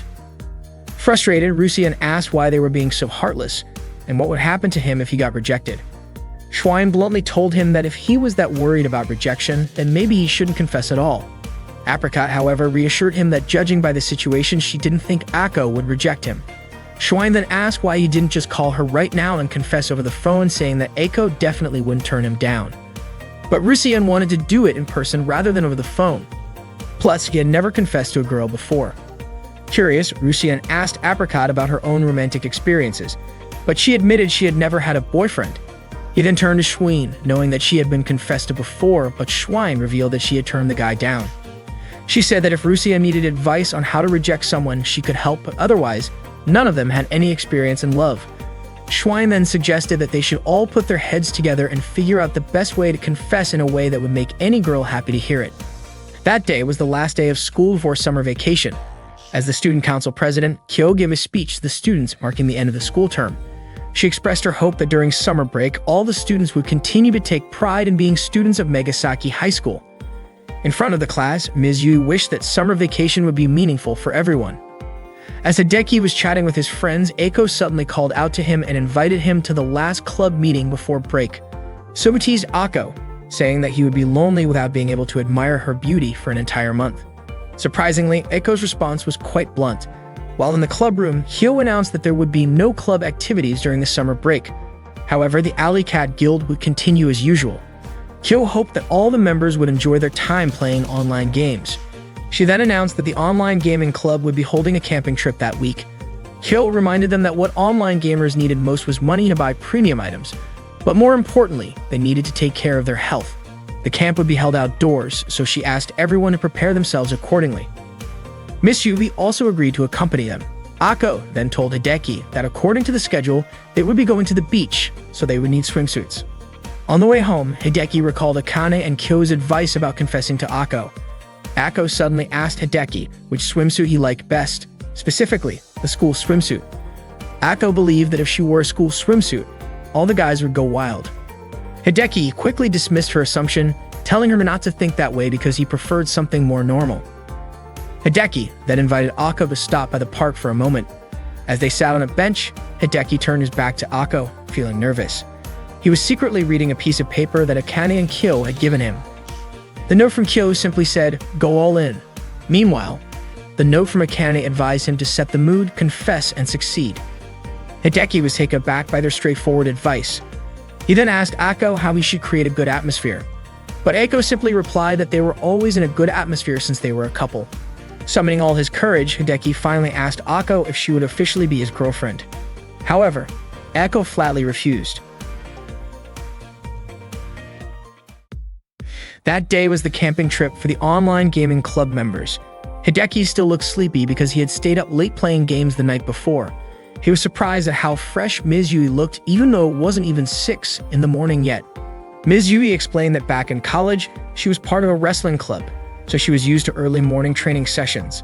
Before long, Akane and Ako arrived. Ako looked just as sleepy. Hideki greeted Ako, and she greeted him back, but shortly after, she suddenly collapsed into his arms, choking him. When he looked up, Hideki noticed Akane giving him a sharp glare. He was about to ask about it, but Akane told him not to worry, saying she was just tired.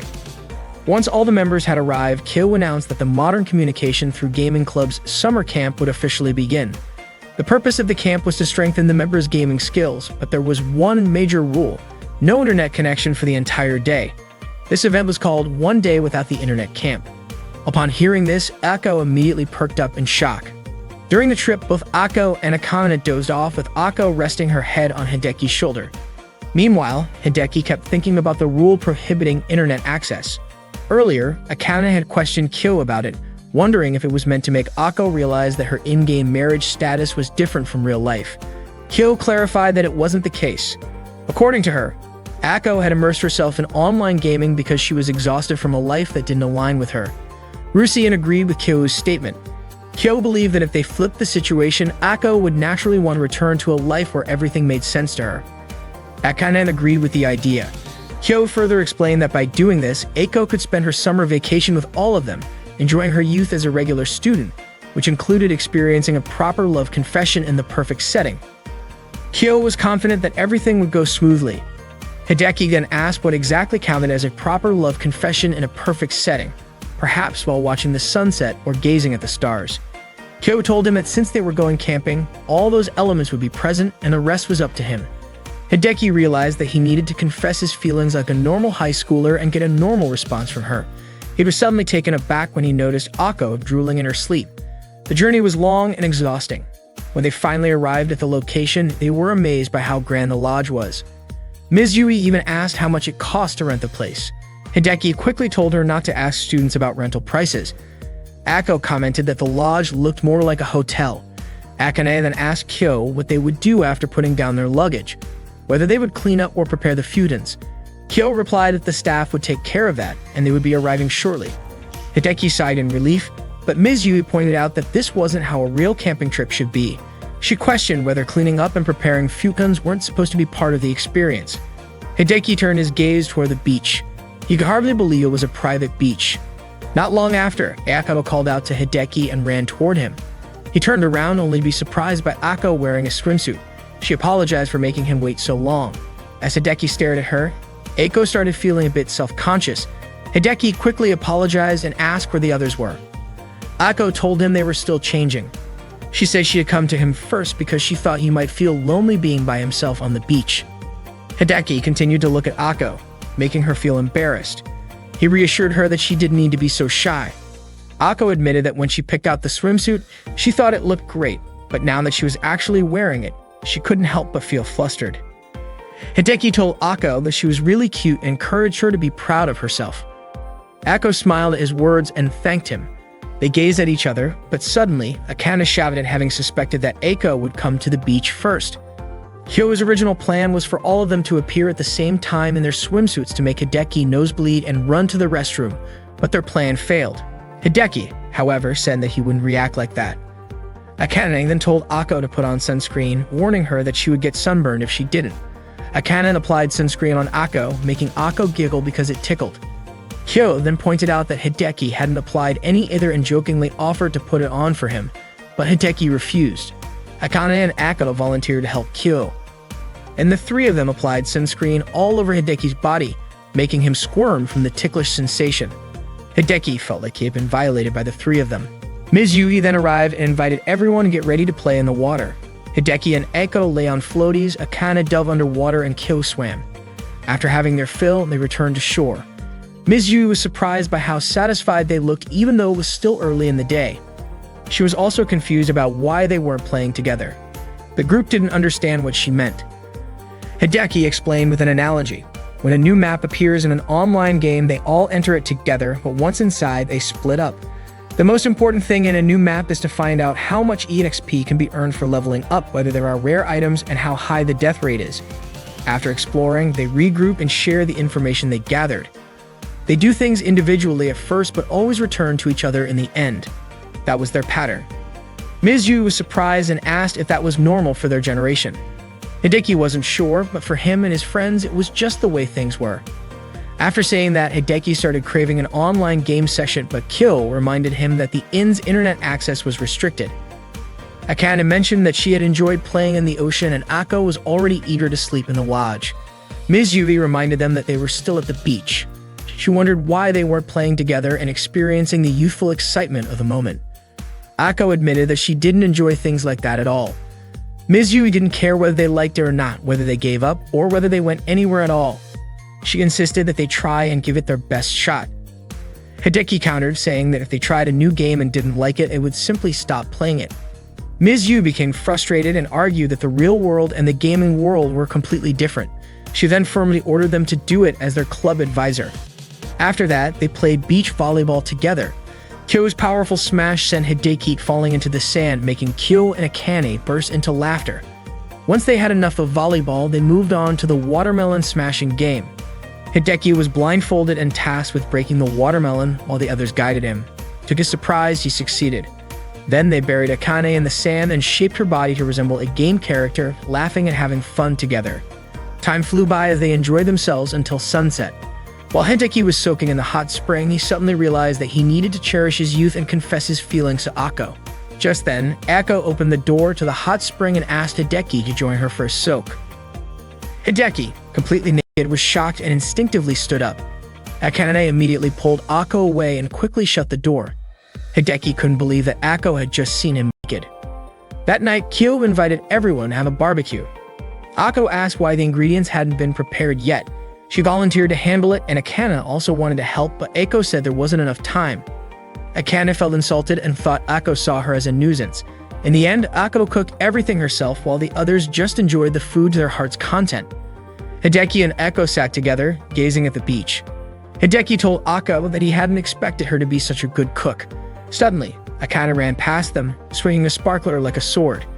Hideki assumed she was practicing sword play, but Ako figured she was just waving it around. Hideki thought it was dangerous, but instead, Ms. Yui spun Akane around playfully. Hideki and Ako laughed at the sight. After that, Kyo lit the fireworks she had prepared for Hideki and Ako. They watched the fireworks display together. Not long after, Ako started to tear up. Hideki asked what was wrong. Ako said she didn't mean to cry, but for some reason, she felt extremely happy. She had never imagined herself spending time like that. She was so happy that it almost felt unreal, yet she also felt a bit sad. Ako thanked Hideki. Hideki was confused as to why she was thanking him, and Ako explained that if it weren't for him, she wouldn't have been there at all. Hideki replied that it was the same for him. If it weren't for Ako, he wouldn't be here either. Ako said that meant they were both lucky. Hideki then told Ako that he liked her. Ako responded that she liked him too. She then asked if that meant they were a perfect husband and wife pair. That night, Hideki told Kyo and Akane that his efforts didn't seem to have worked. Kyo was surprised since she had cut off the internet connection to make sure they would have a summer like normal people, yet Ako still believed that she and Hideki were married in real life. Hideki also realized that a married couple was a level above just dating, so no matter what he did, Ako wouldn't budge. Akane and Kyo concluded that their plan had failed. Suddenly, Ms. Yui arrived and told everyone to go to sleep since it was getting late. The next morning, after everyone had finished packing, Kyo told them to get ready to leave. Hideki asked if that meant they were heading to another location. Kyo explained that they were going to an even better place. She was taking them to Hotel 4s. She announced that the real summer camp for the Modern Communication Club through online games was about to begin. The hotel was filled with decorations based on the game Legendary Age. It turned out the hotel was collaborating with the game. Akane was sure that someone was about to lose over their last collectible. And just as she said that, Ako screamed in excitement upon spotting a giant Pouring King plush. She immediately ran over and hugged it. Hideki asked Akane if she wasn't interested in hugging it too. Akane replied that she wasn't. Ms. Yui had already checked in and handed out rune keys to everyone. Each key had a token attached, which would be used for the event. Kyo explained that since they had been without internet all day, their urge to play online games had built up more than usual. By inserting the token, they would enter the event. Excited, they quickly sat down in front of computers and inserted their tokens. Hideki tried to block Ako from peeking at his screen as he logged in. Suddenly, Hideki found himself unable to log in. It turned out he had mistyped his password because Ako had been distracting him the whole time. Once they successfully logged in, they realized that the in-game setting was identical to the hotel. The event map was exclusive to those participating in the event. Hideki read the game description and saw that there was a bonus set for participants, starting with a trip to the Hotel Flora's restaurant on the first floor. They headed to the restaurant where Ako noticed there were a ton of items listed on the menu. Apparently, that meant they would receive in-game items based on the food they ordered. Hideki suddenly blurted out that it was cruel. He wanted an item that could boost his strength. After eating, they had to enter the code on their cards to claim their items. The card also mentioned that the same bonus items were waiting for them at the souvenir shop on the first floor. They stopped by the souvenir shop and picked up some things. Hideki was confused about why Akane was buying so many ginger cookies. Akane explained that the in-game item linked to them was exactly what she wanted. According to Ms. Yui, letting students participate in the event made it feel a bit overwhelming for adults. Kyo then suggested they head to their rooms since they were carrying a lot of stuff, and besides, they hadn't even been to their rooms since checking in. Kyo explained that the rooms being used for this promotional event were equipped with computers and internet access. That meant they could immediately use the in-game items they had just received. Once they got to their rooms, they all logged into the game right away. Rusian and Ako ran into each other in the hallway. Ako mentioned that Shuoi and Apricot were busy testing out the new items they had just obtained. Rusian then invited Ako to try out their items as well, just like the others. Blushing, Ako shyly suggested that Rusian come to her room instead. When Rusian arrived at Ako's room, the atmosphere suddenly became awkward. Ako hesitated for a moment before saying that she had been waiting for a moment like this for a long time. Rusian disappeared from the game screen and then reappeared, asking what exactly Ako wanted. As it turned out, Ako just wanted to have a romantic chat with him. Hearing that, Rusian couldn't help but grin. At that moment, Rusian and Ako were alone together inside the hotel in the online game. Meanwhile, as Hideki was playing, his account suddenly logged out on its own. He tried to log back in, but before he could finish typing his password, he accidentally spilled his drink. He quickly grabbed a towel to wipe it up. After that, he returned to his keyboard and re-entered his password to log in again, but the system said his password was incorrect. He tried multiple times, but he still couldn't access his Lei account. Hideki suddenly remembered a conversation between Kyo and Akane about how, lately, several online games, including Lei, had been experiencing account hacks. That meant the Rusian in the game at that moment wasn't actually him. Panic set in and Hideki rushed to Ako's hotel room. He knocked frantically on the door, shouting that the person inside his Rusian wasn't really him. Ako opened the door with teary eyes and immediately hugged Hideki. Hideki apologized for shocking her. He then entered Ako's room and asked to check her chat history. At that moment, Rusian paused for a second and then asked Ako what they had been talking about earlier. Ako explained that they had been alone in her room and she had wanted to have a sweet and affectionate chat with him. The hacked Rusian suddenly realized that they were already married. Ako was confused as to why Rusian was only saying that now after they had been married for so long. She even reminded him about the day they held their wedding in the church, and just thinking about that day made her feel excited. Rusian then asked Ako if she was mentally and physically prepared, suggesting they should go ahead and be intimate just as she wanted. He immediately pulled Ako into his arms, making her feel a bit uneasy since he wasn't usually this assertive. Rusian then asked if Ako didn't like it, staring at her with a burning gaze that made Ako start to doubt he was really the Rusian she knew. Rusian then said that before they got affectionate, he wanted Ako to send him a picture first because something a little risque could be useful. He even said he wasn't interested in Ako's appearance and made insulting remarks about how gamers were all weak and pathetic losers. Ako shouted, telling him not to say such things while wearing Rusian's face. The fake Rusian stood up and insisted that he was Rusian. Ako started crying, saying that the Rusian she loved would never say things like that. After checking the chat history, Hideki saw what happened. Ako apologized to him, but Hideki was confused about why she was saying sorry when she hadn't done anything wrong. He told her that while this was something that shouldn't have happened, it was always a possibility in an online game. He pointed out that Ako was also a victim, having been pressured by the inappropriate messages from those jerks looking for a romantic partner. Hideki assured Ako that she wasn't at fault.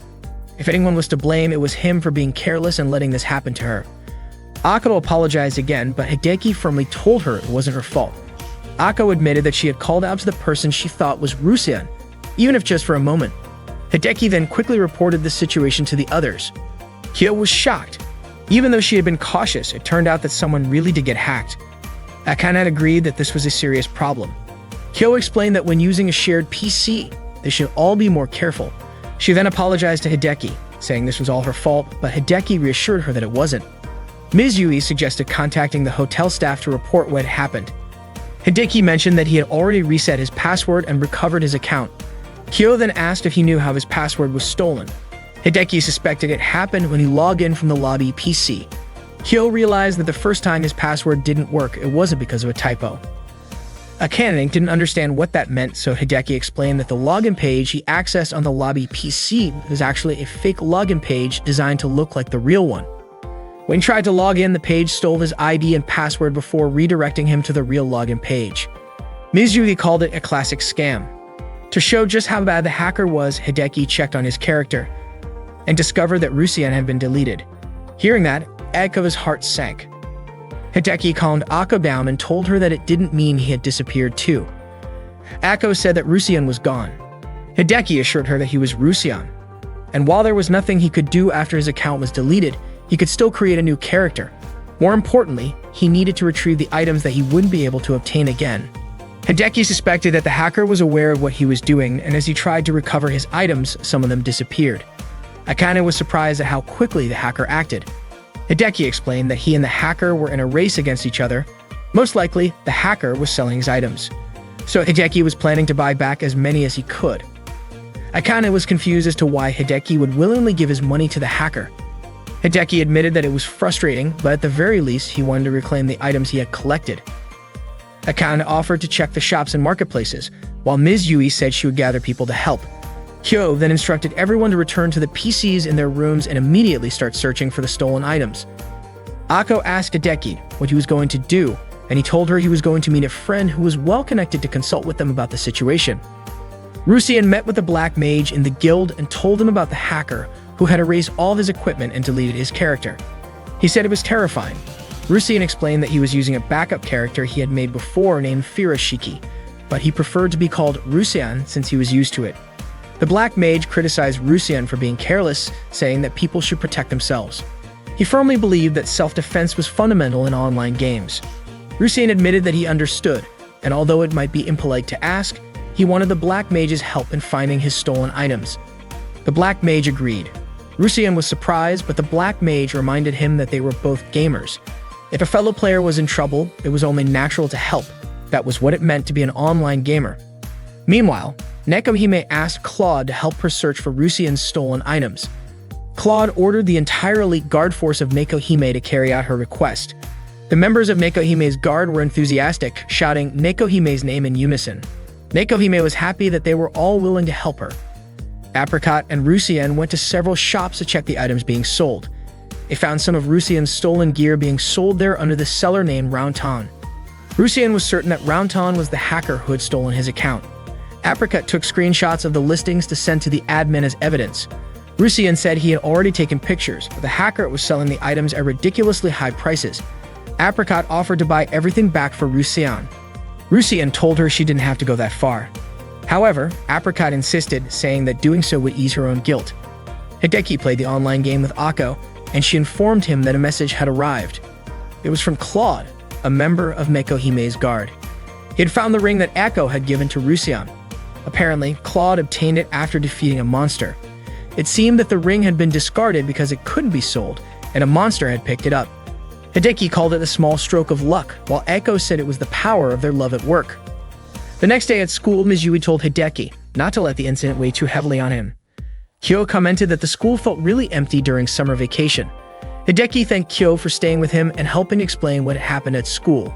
Kyo said it was only natural for her, as the student council president, to be by his side. Hideki was still furious about the hacking incident and had shaken him. But even worse than losing his items and having his character deleted was the fact that the hacker had spoken to Ako while pretending to be Rusian. The hacker had stolen Rusian's identity, and in just a moment, had also stolen Ako from him. Kyo mentioned that one of the problems with the internet is that you can never really know who you are talking to. Once an account is taken over, it is easy to pretend to be someone else, and that is exactly what happens in online games. Hideki couldn't believe how fragile and unprotected their connections were. Kyo pointed out that Ako immediately knew that Rusian was someone else just from their chat. How deep was Hideki's relationship if someone's identity could be determined from just a short conversation? That, in Kyo's opinion, showed just how strong the bond between Hideki and Ako was. Although Hideki was feeling better, he still wanted to beat that hacker to a pulp. In the online game, Rusian told his friend that the admin did not respond to his report, even though he had evidence of the stolen items being sold. Schwein was furious when she heard that. Rusian explained that the hacker's IP was different from Rounton's, the person selling the stolen goods. An IP address is like a number assigned to anyone connected to the internet. If someone commits a crime, it can be used to track and identify them. According to Apricot, as long as they couldn't definitively identify the hacker as the same person, they couldn't accuse anyone outright. Rusian figured that the hacker played the game from home, but when hacking or doing something shady, he would definitely use a different IP. Suddenly, the Black Mage arrived with bad news. He sent them a link and asked them to check it out. The link led to a scam blog called LOLN. The blog was run by a well-known scammer who frequently committed fraud in various games. This scammer even joked about the exact time he hacked the account. Furious, Schwein started cursing, and Rusian warned her not to use foul language. But then the Black Mage also started swearing. Kyo commented that hackers love to brag about their crimes and openly admit what they do. There were a lot of people like that on the internet. The Black Mage suspected that the hacker was trying to do RMT. That meant the hacker was being extra cautious to avoid getting caught. RMT, or real money trading, is the act of exchanging in-game currency or items for real-world money. In Lei, that was strictly against the rules. Rusian suddenly had an idea. He wasn't sure if it would work, but at the very least, it might help them catch the hacker. Hideki asked Akane and Kyo to help him, and they worked on the plan for 3 days straight, pulling all-nighters. Then suddenly, Hideki's doorbell rang. When he opened the door, it was Akko. Without thinking, he immediately shut the door again. Akko was confused and asked why Hideki was treating her like that. Hideki replied that it wasn't on purpose. Akko said that since she had come all the way from home, Hideki should at least welcome his wife warmly. Hideki responded that Akko was no longer his wife because Rusian was gone and their in-game marriage had been annulled. Shocked, Akko asked if that meant they were divorced. She understood that Hideki was devastated about losing Rusian, but she never thought that meant they were no longer husband and wife. Akko was furious at the hacker, but she knew it was too late to be angry now. Akko then asked Hideki what their relationship was at that moment. Hideki answered that they were just friends. Akko asked if their relationship had changed. Would that mean the lunch she had prepared for him was unnecessary? She didn't know exactly what Hideki was up to, but she could see he was working really hard, so she wanted to make something for him. Hideki was touched and sincerely thanked Akko. He felt more motivated, and after eating the lunch she had prepared, he was ready to finish the final phase of his plan. Akko reminded Hideki not to push himself too hard because staying healthy was important. Hideki laughed and said that Akko sounded just like a wife. Meanwhile, the hacker was browsing a fake website, checking its history from the past few days. He noticed a trading board looking for people to do RMT in the game Legendary Lei. The numbers being offered there definitely caught his interest. The next day at school, Kyo and Hideki began their mission. In the online game, Hideki had already identified his target, Shoko. Rusian deliberately engaged in RMT with Shoko to attract the admin's attention quickly, and it only took about 30 seconds for the admin to respond. At that moment, Rusian and Shoko were summoned before the Game Master, Nayak. GM Nayak stated that they had been brought in because the admin had received information that both of them were involved in RMT. Just as Shoko was about to deny it, Rusian firmly admitted it. Rusian explained that Shoko had contacted him through the trading board site, and that it was true Shoko wanted to engage in RMT with him. That was when Shoko realized that Rusian had set her up. Rusian mentioned that it was the first time the school had trapped someone like this. Shoko then realized that Rusian was the person from before. When Rusian revealed his identity, Shoko was shocked. She then asked GM Nayak if there was any proof that they were actually conducting RMT since no money had been exchanged yet. According to her, the punishment should only be a 1-week account suspension. GM Nayak then revealed that Shoko was also suspected of hacking through the character Rounton.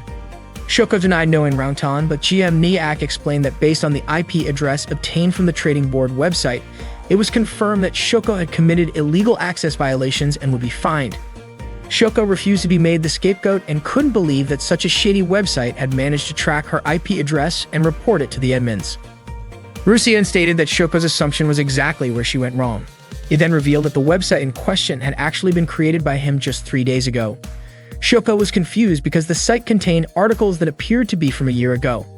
It turned out that Rusian had fabricated convincing-looking articles spanning several years into the past.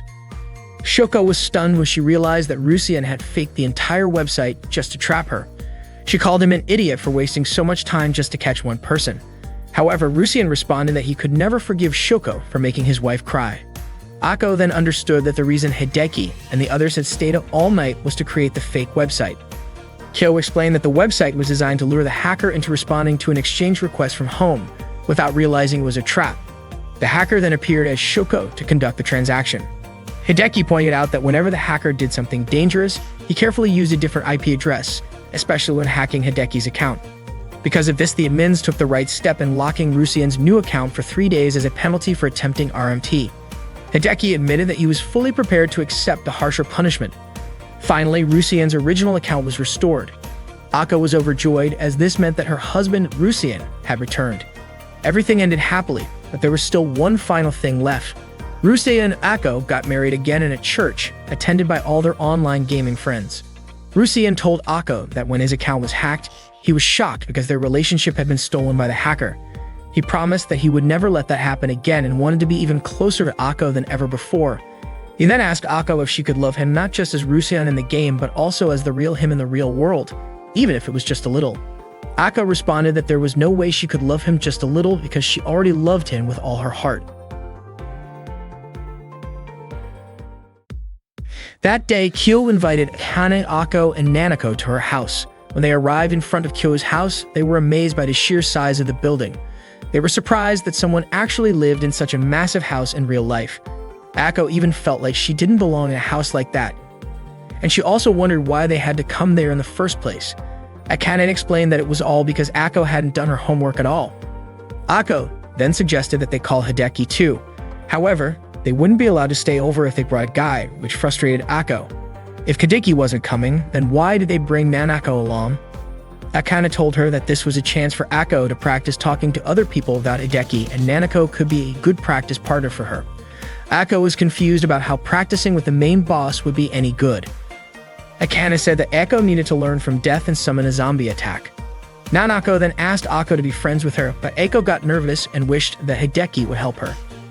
When they entered Kyo's house, all the maids welcomed them. Kyo introduced her friends to the maids in her home. The maids were deeply moved because Kyo had finally made real friends. It was a moment they had been waiting for so long that they couldn't hold back their tears. Kyo told them to stop crying, and Ako said she was also touched, but Kyo didn't need their pity. Kyo then quickly led her friends to her room. A maid guided them through the hallway, and Ako was fascinated because it was her first time seeing a real-life maid. However, Kyo told her that these weren't real maids. The maid explained that as soon as they heard Kyo was bringing friends over, they all got ready for the occasion. Akane called it just ordinary cosplay. Kyo argued that these weren't just any maid uniforms. They were specially designed with careful attention to material design and practicality. The maid then offered to assist them with anything they needed. When they arrived at Kyo's room, they were amazed by how spacious it was. Akane even said it was 10 times bigger than her own room. Nanako lived in another room within Kyo's bedroom, revealing a computer room equipped with a giant monitor. Akane joked, asking if Kyo was a day trader. Kyo quickly sat in her computer chair and demonstrated how she could earn 100 million in a single second. Akane said that was exactly what she had been dreaming of all this time. Kyo started explaining how it worked, but Akane covered her ears because she didn't want to hear it. Nanako then suggested they start working on her homework. After working on their assignments for a while, Ako started giving up. Akane was shocked at how Ako could forget everything she had learned in the first semester. Ako said that since she hadn't touched it for a month, her knowledge had started to wither and dry up. Then she asked where the bathroom was. Kyo told her that she had to go through the 5th door after exiting the room. Ako quickly rushed off to the bathroom, and suddenly, Nanako wanted to go too, but Ako refused to let her. Nanako was confused about why Ako wouldn't let her come along when she also needed to use the toilet. Akane then told Nanako to accompany Ako, because if they left her alone, she might run away. Ako insisted that she wouldn't, but Kyo and Akane didn't trust her. They ended up going to the toilet together, and after finishing, Ako asked if they could explore a little. Nanako followed her and asked if it was really okay for them to wander around without permission. Ako said that her adventurer's instincts were whispering to her, telling her that she needed to explore the map of this place. Nanako decided to go along with Ako because she was worried that Ako might actually run off if left alone. Ako said that there was no way she could run away. After waiting for a while, Kyo asked Akane if it was really okay to leave Ako and Nanako alone together. Akane replied that Schwein was a pig, so she wouldn't understand something that complicated. Kyo told Akane not to be like that because Ako and Nanako had very different personalities, but Akane thought that might actually help them get closer. Meanwhile, Ako and Nanako entered a room filled with books. To Ako, it looked like a place where hidden items could be found. Nanako pointed out that if something was hidden, then they weren't supposed to look for it, but Ako didn't care. She went straight into the room and said she saw a suspicious-looking book. Nanako reminded her that this wasn't a game, so nothing was going to happen. But when Ako pulled the book, the bookshelf moved, revealing a treasure chest behind it. Ako was thrilled that her hunch was right, while Nanako could hardly believe what she was seeing. Curious about what was inside, Ako immediately checked the treasure chest. When she opened it, she found the photo album. Suddenly, a maid approached them and took the album. She explained that it was the Goshoin family's treasure and Kyo's childhood memories were carefully preserved in it. Ako asked why it had to be hidden, and the maid replied that it was because Kyo found it embarrassing. The maid then added that since Ako and Nanako had discovered the album, they had to become members of the Princess Kyo worshippers. Hearing this, Ako and Nanako screamed and ran out of the room. Meanwhile, Kyo heard Ako and Nanako's screams. Akane suspected something had happened and remarked that if Hideki were there, he would know what to do. Kyo then asked if Akane relied on Hideki at times like this, even though she usually treated him like an insect. If Hideki heard that, he would definitely be shocked. Akane admitted that while she acted a little rough toward Hideki in class, she wasn't like that in the clubroom. She started wondering if she had actually been too harsh on Hideki, even though she never meant to be. Kyo reassured her, saying it was probably her fault and that Akane was actually a good person. Akane, however, didn't understand what Kyo meant. Then, Kyo heard Ako screaming for help again. Meanwhile, the maid was still chasing Ako and Nanako. Panicked, the two of them hid under a table. Without realizing it, Ako hugged Nanako but quickly let go. Nanako then asked if Ako really hated her that much. Ako replied that it was just her instincts that hadn't fully accepted Nanako yet. Nanako was shocked. No one had ever said anything like that to her before. After a moment, they came out of their hiding spot. Nanako earnestly told Ako that she really wanted to be friends. She then realized she had no idea where they were. In desperation, Ako shouted for Kyo, saying she didn't know where her room was. From the balcony, Akane and Kyo saw what was happening. Akane commented that it was their duty to help Ako since Hideki wasn't around. Kyo agreed, saying it was her responsibility as the guild master. The four of them later gathered in the backyard, where Nanako learned that the Catgirl character in the game Legendary Age was actually their teacher, Yui. Ako was still upset about Nekohime deceiving Rusian back then. She even said that if she had met Rusian before Nekohime, she wouldn't have hesitated to eliminate her so that Rusian would fall for her instead. As Ako started acting out her imagined scenario of attacking Nekohime, Kyo grew a little concerned, remembering the time Ako had brought a magic staff into the real world. Nanako was curious about what kind of incident Ako was referring to. Ako said it was just one of her dark past moments. Akane concluded that Ako must have had many dark past moments. Ako proudly declared that no one could beat her when it came to having the most embarrassing past. Nanako then suggested making beautiful memories together, and Akane agreed. As the sun began to set, Akane asked about Ako's homework. It turned out that Ako hadn't done any of it. Akane said that from now on, she and the others wanted to see Ako do her homework. Ako pleaded with them to drop it since there was hardly any time left. Akane refused and Ako started crying out for Hideki. As the evening arrived, Hyo invited her friends for dinner. The maid served the food at the dining table. Nanako asked if it was okay for them to eat without Kyo's parents. Kyo explained that the family's chef actually looked forward to moments like these. Akane felt a little out of place, wondering how a household like Kyo's could have a personal chef. She admitted that she had never eaten such a luxurious meal before. Ako, being mischievous, decided to mess with Akane by suggesting they toast with the water in their bowls. When Ako revealed that the water was actually for washing hands, Akane was annoyed and wondered how Ako even knew about such customs. It turned out Ako had studied proper dining etiquette just in case Hideki ever invited her to a fancy restaurant. After dinner, Kyo invited them to take a bath together to prepare for their pajama party. They quickly headed to the hot spring bath. Akane was amazed by how spacious the bath was. Kyo explained that the bathing area had to be big to match the overall spaciousness of the house. Akane questioned why a bathroom needed to be balanced with the rest of the house. Ako seemed a little shy about entering the bath. She thought only those with great confidence could step into such a bath without hesitation. Kyo completely understood Ako's nervousness about bathing together. Nanako, however, pulled Ako out of the changing room so they could get into the bath. Ako muttered that she had promised herself that Hideki would be her first. Nanako had no idea what Ako meant by that. Akane chimed in, saying that she wanted Hideki to be her first bathing partner. But then she remembered that she had already taken the first position when they bathed together during the camping trip. Akane only just realized this. As they soaked in the bath, Akane reminded Akane not to wash someone else's hair with soap like she had done during the camping trip. Hearing this, Nanako expressed interest in going on a camping trip with them. However, Akane pointed out that Nanako wasn't a club member. Akane added that there was an invisible wall between Nanako and them. Suddenly, Akane became frustrated, realizing she was different from the others when it came to bust size. Akane jokingly suggested that Akane should just create a character, but Akane argued that such things couldn't be changed in real life.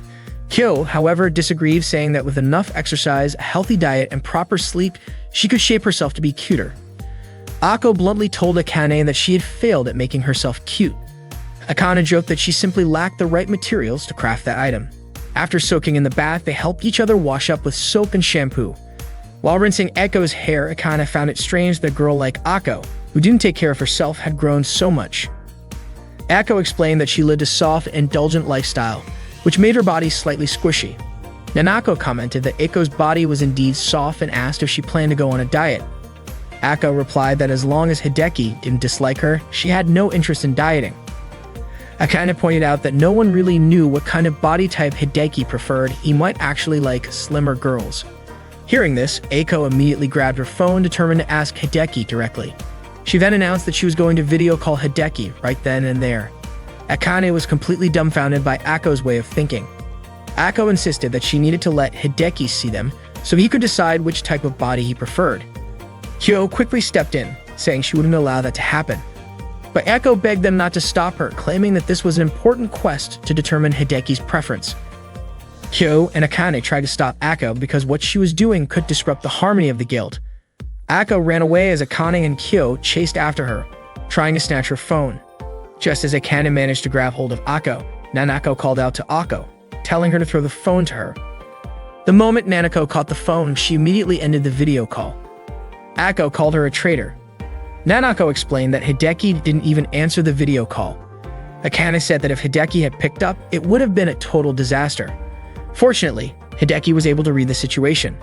Kyo added that Hideki understood how critical the situation was, and without him, Akane could completely lose control. That night, the four of them slept in Kyo's room. Akane was amazed at Kyo's huge bed, which could fit all of them. Nanako even said that their experience that day felt like a cultural exchange. Kyo mentioned that no one had ever said that to her before, since they were the first guests she had ever invited to her house. She was really happy that Akane, and Nanako could come over. Akane commented that the four of them were friends. Akane said that it was her first time staying over at a friend's house, and she was really excited. Nanako, curious, asked if Akane was really happy. Then she started tickling Akane.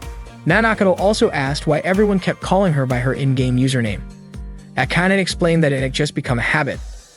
Akane realized that doing all this without Hideki was actually fun, but Akane still preferred sleeping with Hideki instead of anyone else because they were already married.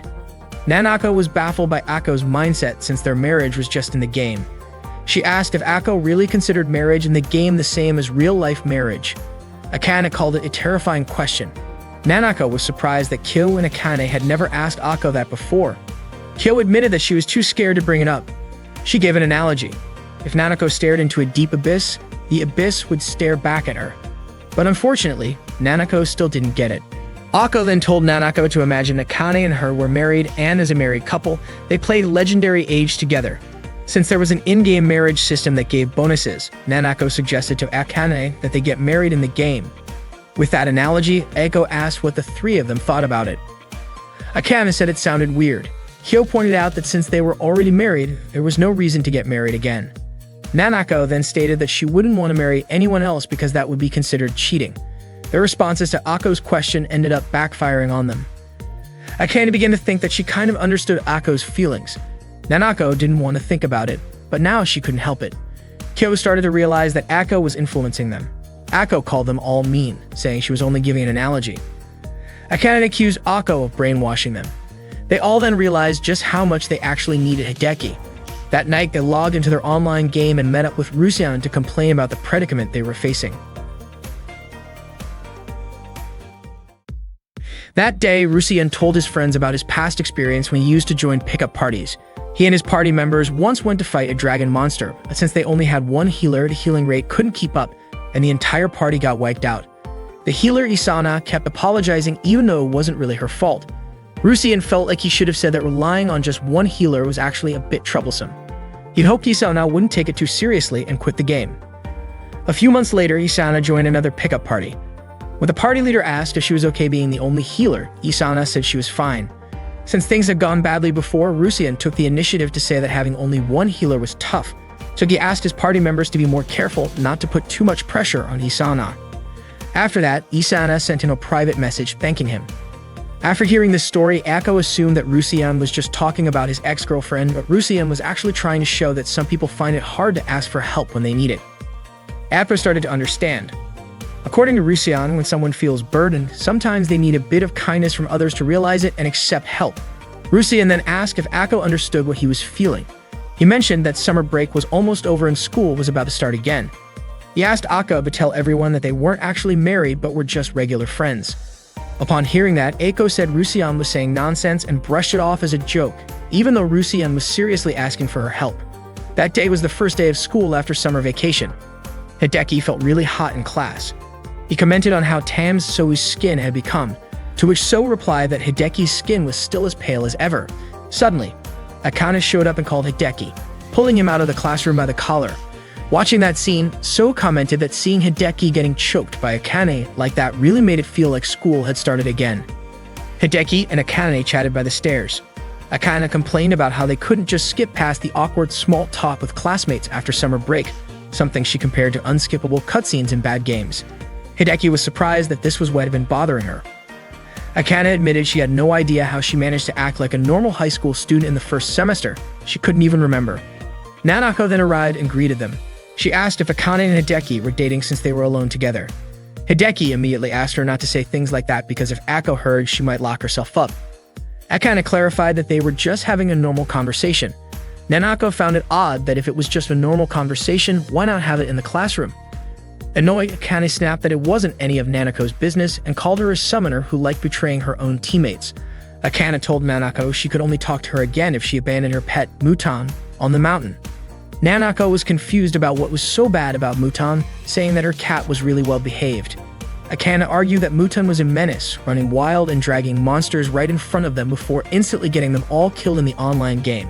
Nanako got frustrated and stormed off. Akane then asked Hideki why Akko hadn't arrived yet. She was looking forward to teasing her to make up.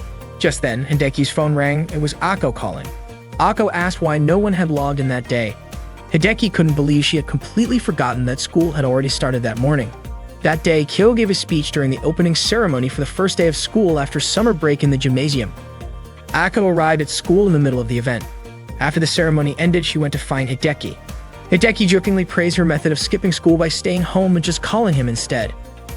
Akko was happy that she came to school because Hideki had said he wanted to see her face. Akane, watching their lovey-dovey interaction, looked annoyed. School went on as usual that day. After classes ended, Hideki and his friends headed back to the clubroom. Akane even really missed her war machine. She asked Hideki how much of his lost equipment he had managed to recover. Hideki said he had only gotten about 20% of it back. Akko then asked whether Hideki had found any better items while searching for the lost ones. Hearing that, Akane got angry. Hideki reasoned that after successfully crafting equipment, sometimes there was a feeling of regret, like wishing for a different enchant result or realizing he could have bought a different item for the same price. He meant that as just a minor change. Akane insisted that Hideki should just use the old equipment and told him to buy it again and equip it immediately. Not long after, Ms. Yui came into the clubroom and asked Hideki and his friends what they thought about the second semester. Hideki said he was thinking about fairly distributing the rewards from the summer event. Akane said she was looking forward to collecting pumpkins during the Halloween event. Hyo mentioned surveying the market to prepare for the big fall update, while Akko unexpectedly brought up the Christmas event with Rusian. However, what Ms. Yui actually meant was school-related matters, not the game. Ms. Yui then informed them that in September, Megasaki High School would be hosting the Sakikosai Cultural Festival. However, Hideki and his friends didn't seem very excited about it, which made Ms. Yui wonder why they weren't thrilled about a school festival.